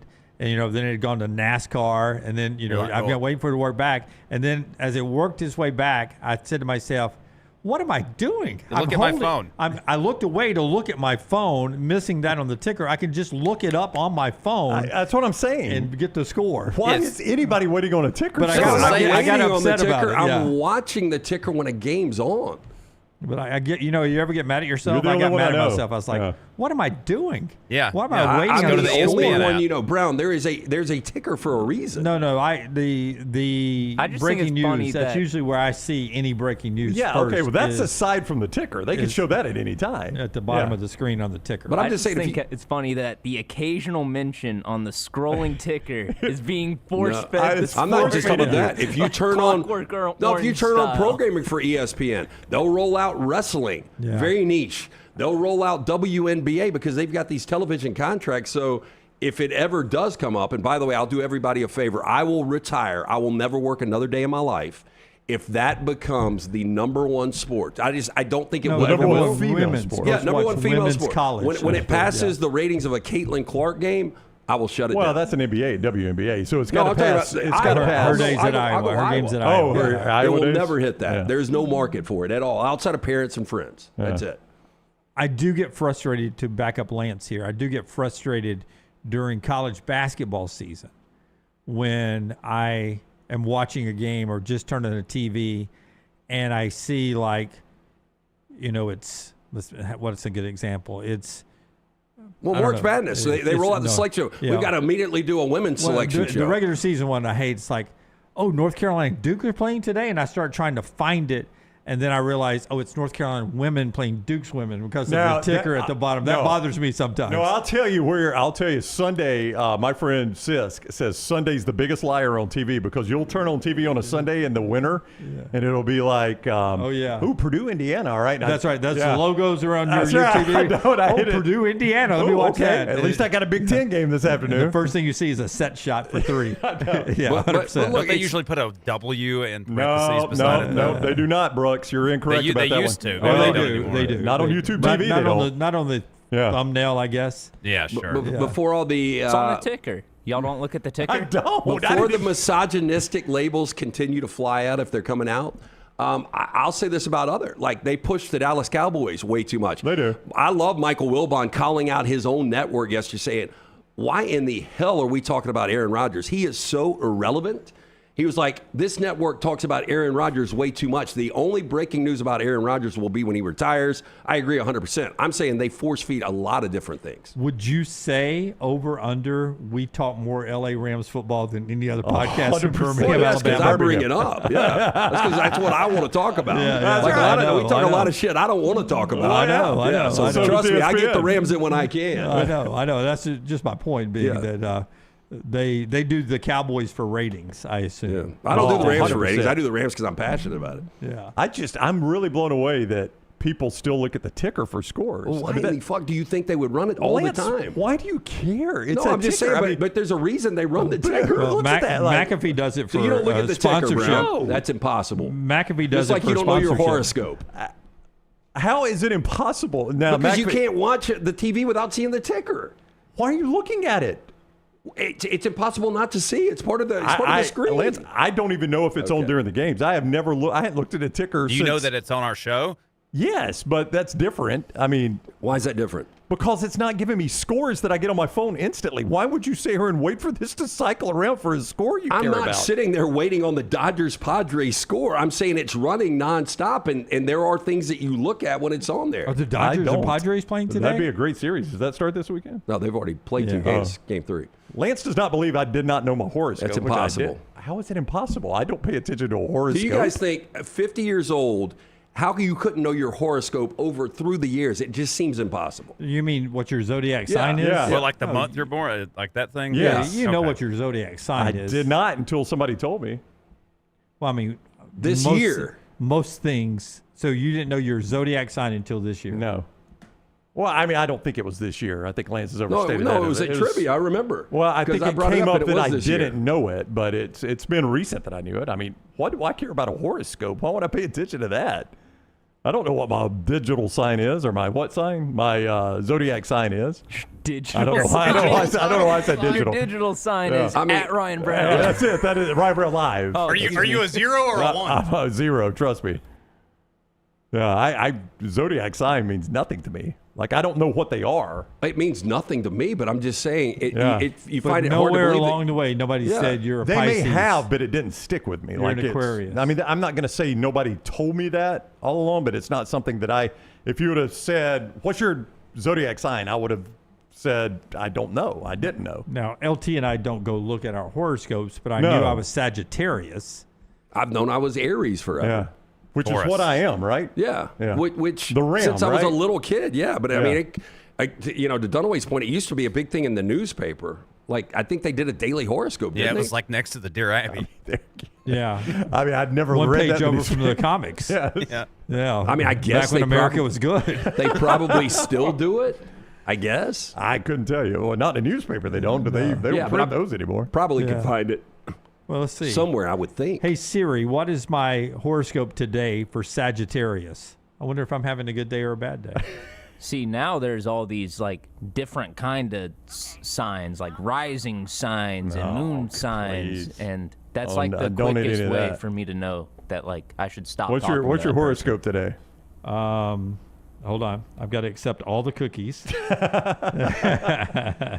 Click an ad.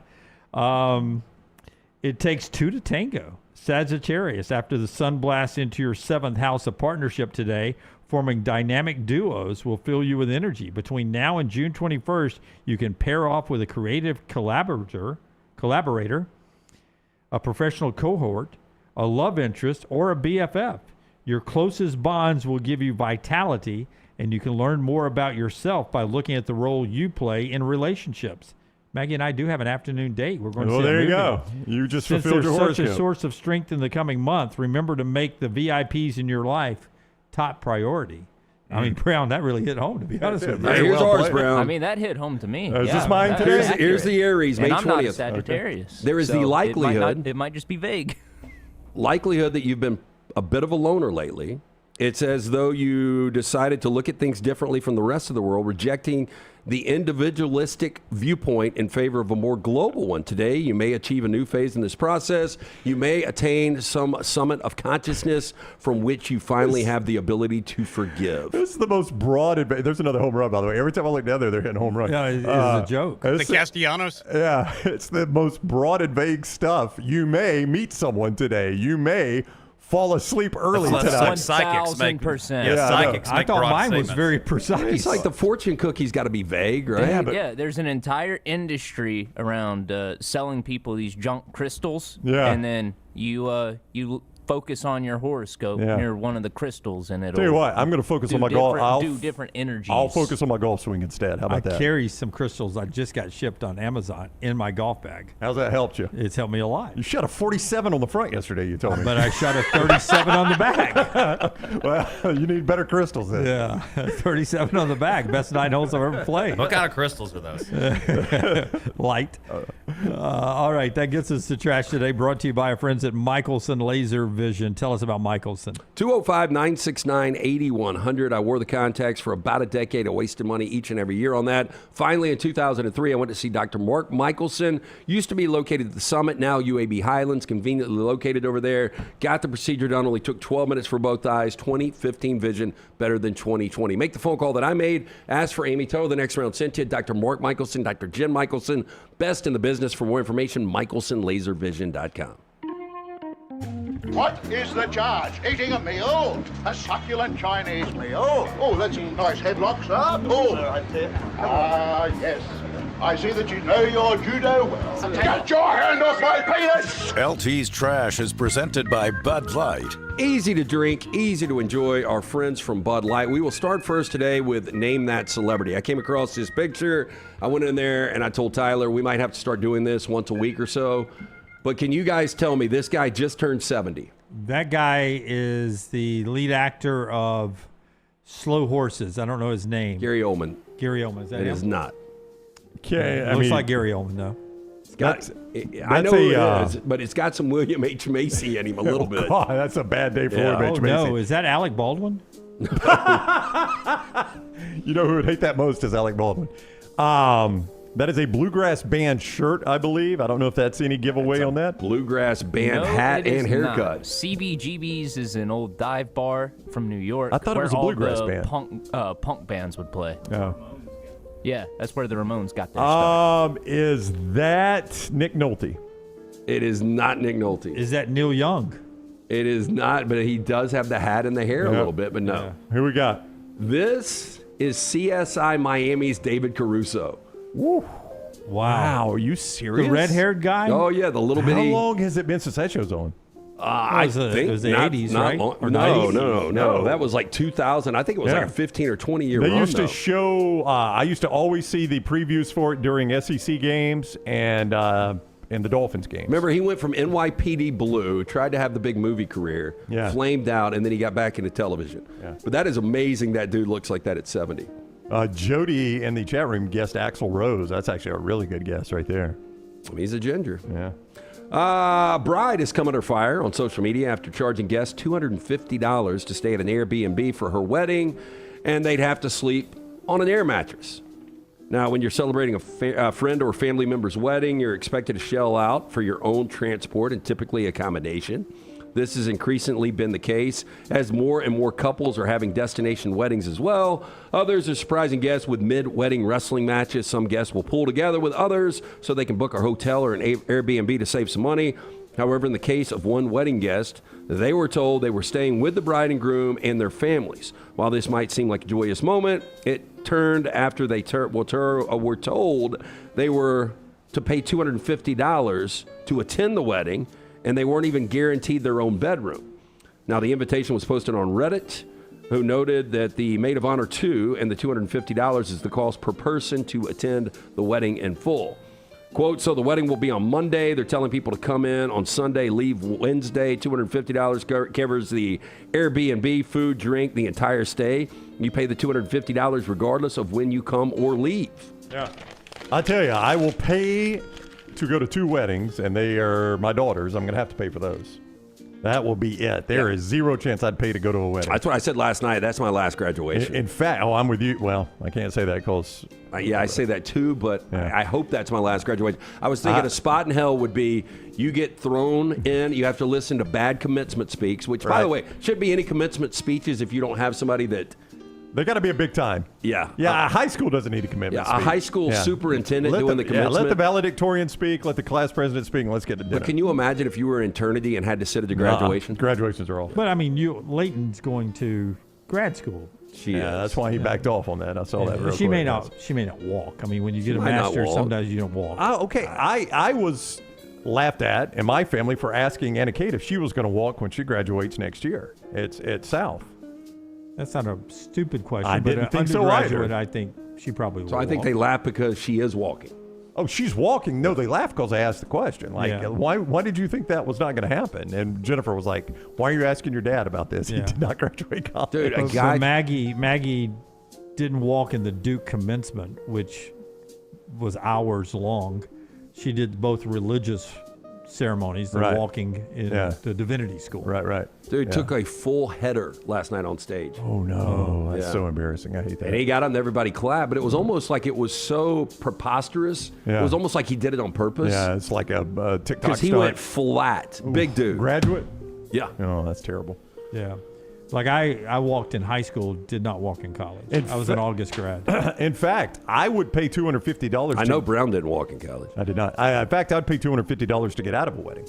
Like before I'd pay $250 to go to one, I'd pay $250 to not go to one that I have to go to. That's what the gift is for, right? Pretty much, yes. You're right about that. I guess I've done that. I was in one wedding that was on a Friday. I've just never seen as many Sunday and Monday weddings now. Like, I didn't know this became a thing. I'd far prefer a Friday wedding. Yeah. Don't take my whole I got Saturday. married on Friday. Did you really? Friday night, yeah. I like that. Flew out Saturday morning for our honeymoon. Like if I got to the go place to we were one. getting married was booked on all the summer Saturdays already. Yeah. So Lance, we it's booked a Friday. It's because the wedding venues have gotten like Jim astronomically said. expensive post-COVID.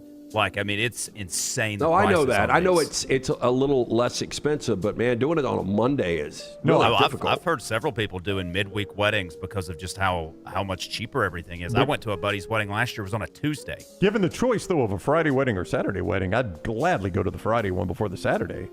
Doesn't be my whole day. No, I get if it. weddings weren't on a Saturday, Yeah. that would be my business right now. I would be in the wedding business. But I would ask you guys, it's undefeated. if you have the means and your daughter is getting married, wouldn't you want your daughter to do it on a Saturday? I would want her to do it on the day she wants to do it. Yeah. But my point is, if I've got to go to one and you let me pick, definitely a Friday. It's a very Pisces thing to do. Do it on Wednesday. Aries. Yeah, Aries. I'm an Aries, apparently. But I would tell you that little barn, and there's not a lot to it, on the way to Oxmoor Valley that everyone gets married at. Yeah. Right there. You know the guy that owns that. Yeah. Yeah, I you mean, know him. That's Yeah. a cool setup, but they seem to have a wedding every time. I've known that guy forever. He is booked start to finish. You can't get in that place. Oh, every time I go play golf there, there's something going on there. And it's not just weddings. So during the week, too? I've seen Sunday stuff going on there. Probably not every night during the week, but certainly weekends, especially this time of year. He's probably 2 years out booked. Yeah, I've seen Friday. Have you been to an event there? It's a great, it's a great venue. 2 different friends get married there. Oh, it's a gorgeous venue. Perfect setup. Yeah. Does that bride have a little Kelly Clarkson in her? Yeah, a little bit. I can see that. Young Kelly Clarkson. Young. High-speed chase in Fort Myers ended with a crashed Lexus, scattered exhaust parts, and one of the most unhinged post-arrest comments law enforcement has probably ever heard. Lee County driver allegedly burned through 2 counties worth of common sense in a single night on Saturday night, just reading. And the scene he left behind told the whole story before he even opened his mouth. State troopers say the driver was caught going well over 100 miles per hour before things escalated into a full-blown pursuit, complete with near collisions, lights-off driving, and a crash that tore through the tree line near Commerce Lakes Drive. Witnesses in the area described the moment of impact and its aftermath as a grim but unsurprising reminder of what they see far too often along State Road 82. Now, tire tracks gouged in the dirt, broken taillight, splintered wood, and a snapped exhaust pipe sitting in the grass were all that was left behind of what had been moments before a speeding Lexus weaving between cars. Now, according to the Highway Patrol, after rolling off the road and into a tree line, the man showed zero remorse, laughed, and asked troopers whether he could get a faster car for his next attempt. He was, by the way, the quote alone is doing a lot of the heavy lifting in the court of public opinion. Florida Highway Patrol says the incident began at 10:30 p.m. when they spotted the Lexus traveling at more than 100 miles per hour. Driver was weaving aggressively through traffic. Witnesses said nearby drivers genuinely feared the car was about to cross the median and hit them head on. Troopers say speeds climbed past 130 miles per hour. Driver was running without headlights on, which added new layer of danger to the already chaotic situation. Chase into when investigators say the driver lost control. Lexus rolled off the road and into the tree line, leaving a trail of vehicle debris behind. How he survived this is pretty incredible. Yep, it is. And looks okay. I mean, look at that photo. Well, like his face is not all banged up or anything. I mean, he looks relatively all right. It's like he's in Jurassic Park. Oh, yeah. I mean, he looks like he looks familiar to me. I don't know why. What feature makes him look familiar? He hasn't had a razor or scissors. It could be the hair beard combination. It looks like the video editor at 3340. Maybe that's it. That's pretty deep pull. Food reviewer who was charged $110 cake cutting fee by a restaurant has responded after her video on the situation went a little viral. Sometimes restaurants charge fees with things like wine, where some places will charge you for the corkage. Some restaurants will even charge you a small fee for bringing in your own birthday cake. In this case, the influencer revealed May 14th that the rooftop restaurant Paza in Los Angeles charged her and her friends $110 to cut a birthday cake that they supplied. There's got to be a line on this, right? Well, my wife went to so you're okay with a cake fee, right, if you bring it in. My wife went to a party not long ago, and the host was charged a cake fee because you brought your own cake in. Depending. I mean, look at the... it was not an exorbitant charge. But look at the amount. I mean, they're spending over crazy. $500. Let them bring a cake in and cut it. The amount's $110, if I see that right? Yeah, that's absurd. But it's $110 to cut the cake? Yeah, $110 to cut the cake. Oh, I thought it was $10 originally. No, I was like, that's sensible. $10 to cut the cake. Paza, the restaurant, responded on Instagram that they have lowered the price from $110 after all this negative response to $5 for customers moving forward. Give her money back. Bad luck. I mean, at this point, $5 don't even charge them at that point. I think the cake fee was $25, and I think it's actually on the menu. I will say that looks like one of those I could only have 2 or 3 bites because it's so rich, but it looks really good. It does. Looks like the kind of cake I could only have 2 or 3 slices of. They've got Costa Smash Burgers, Maine Lobster Cobb, but they're going to charge you $5 to cut a cake. They shouldn't be charging anything. Poke Bowl's at $30. Maine Lobster Cobb, that's a salad. That's $46 for a salad. Boy, you really got to want a salad to pay $46. Yeah, but how much were the lobster rolls out front 3 years ago? 28. I think 28 a roll. I didn't pay that much in Maine. Well, I guess that makes sense. It's fresher in Maine. And finally, an intruder has been caught jumping into Punch Monkey's enclosure. I saw this yesterday. You knew it was coming. The viral baby monkey who recently became one of Japan's biggest animal stars, May 17th, 2026. Oh, he lost his head. The City Zoo and Botanical Gardens confirmed an intruder had entered the monkey enclosure. When I first saw this, I didn't know what it was involved, and I thought he was jumping in one of those lion's dens again. Oh, yeah. That'd have been probably... Well, I mean, the monkeys could be dangerous if they all teamed up. Oh, 100%. Yeah, he's done. If these monkeys decide... Oh, if they bite you. Yeah, we don't want this guy in here. I mean, look how they're scrambling right there. He couldn't get those monkeys off of him. Around 10:50 a.m., there was an intruder inside of the Monkey Mountain area. According to this release, quote, "We would like to inform you that 2 individuals, including the intruder in question, they have been handed over to police officers." Footage went viral quickly. I almost wish he shattered both his legs on the drop here. That's a bigger drop than he wanted it to be. That's right. Hey, he hits hard, too. He does. So his helmet popping off, his hat popping off. Look how... So he has to leave the next enclosure for a play. He's lucky he didn't blow both his knees, break his ankles. That's bad for his spine. Do you see how much his spine gets compressed when he hits? And then he gets up, acts like it doesn't hurt. You know he's in so much pain. And basically, he just did that for the publicity and to give. He snaps that ankle. That little sunshine. What if he's the local James Spann over there with that little sunshine doll of his? He does the local weather. Unfortunately, he runs a business called Meme Coin. So this is just to promote a garbage crypto rug pull sort of deal. Trying to raise over $6,000 to improve the enclosure for Punch. Is there a chance he has any of my personal information included in my leaked tax IRS forms? Probably so. That could be a possibility. Yeah. That is Trash Today, rapid fire at the end, brought to you by our friends at Bud Light. Easy to drink, easy to enjoy. And that's our show today. As soon as Tyler tells you about the contest he's running, that is running out of time. I mean, if you don't get over to TNR Clips right now, you're not going to have a chance to win the grand prize. Yeah, it runs till the end of the month, but time is running out. We're approaching the end of May. I will announce the winners on June 1st. All you have to do is go to youtube.com/@TNRClips, click this little subscribe button, take a screenshot, and then email that over to Tyler at Next Round Live with the subject line contest entry. There's going to be 3 winners. Grand prize winner will get a Next Round t-shirt and a hat. Second place will get their choice of a t-shirt or a hat. And third place will get a sweet TNR thermos. And also, you just don't want to miss any of this content. I've been grinding out content all morning and already got 4 videos out today that you can go watch. So go check that out. All right. It's all right there at TNR Clips. TNR Clips on the YouTube channel. Same And channel you're Last watching Call us out on. now with Jake Coker and Miss Mick Gillespie. Oh, it's out right now. Out right now. Is Coker responding to us having ranked low? I hope it comes up. He has not responded. I did have somebody tell me yesterday that they thought we ranked Coker way too low. Was it Coker? It was not Coker. I would tell you that I did not know the new Last Call was out because I have yet to see it on the ticker.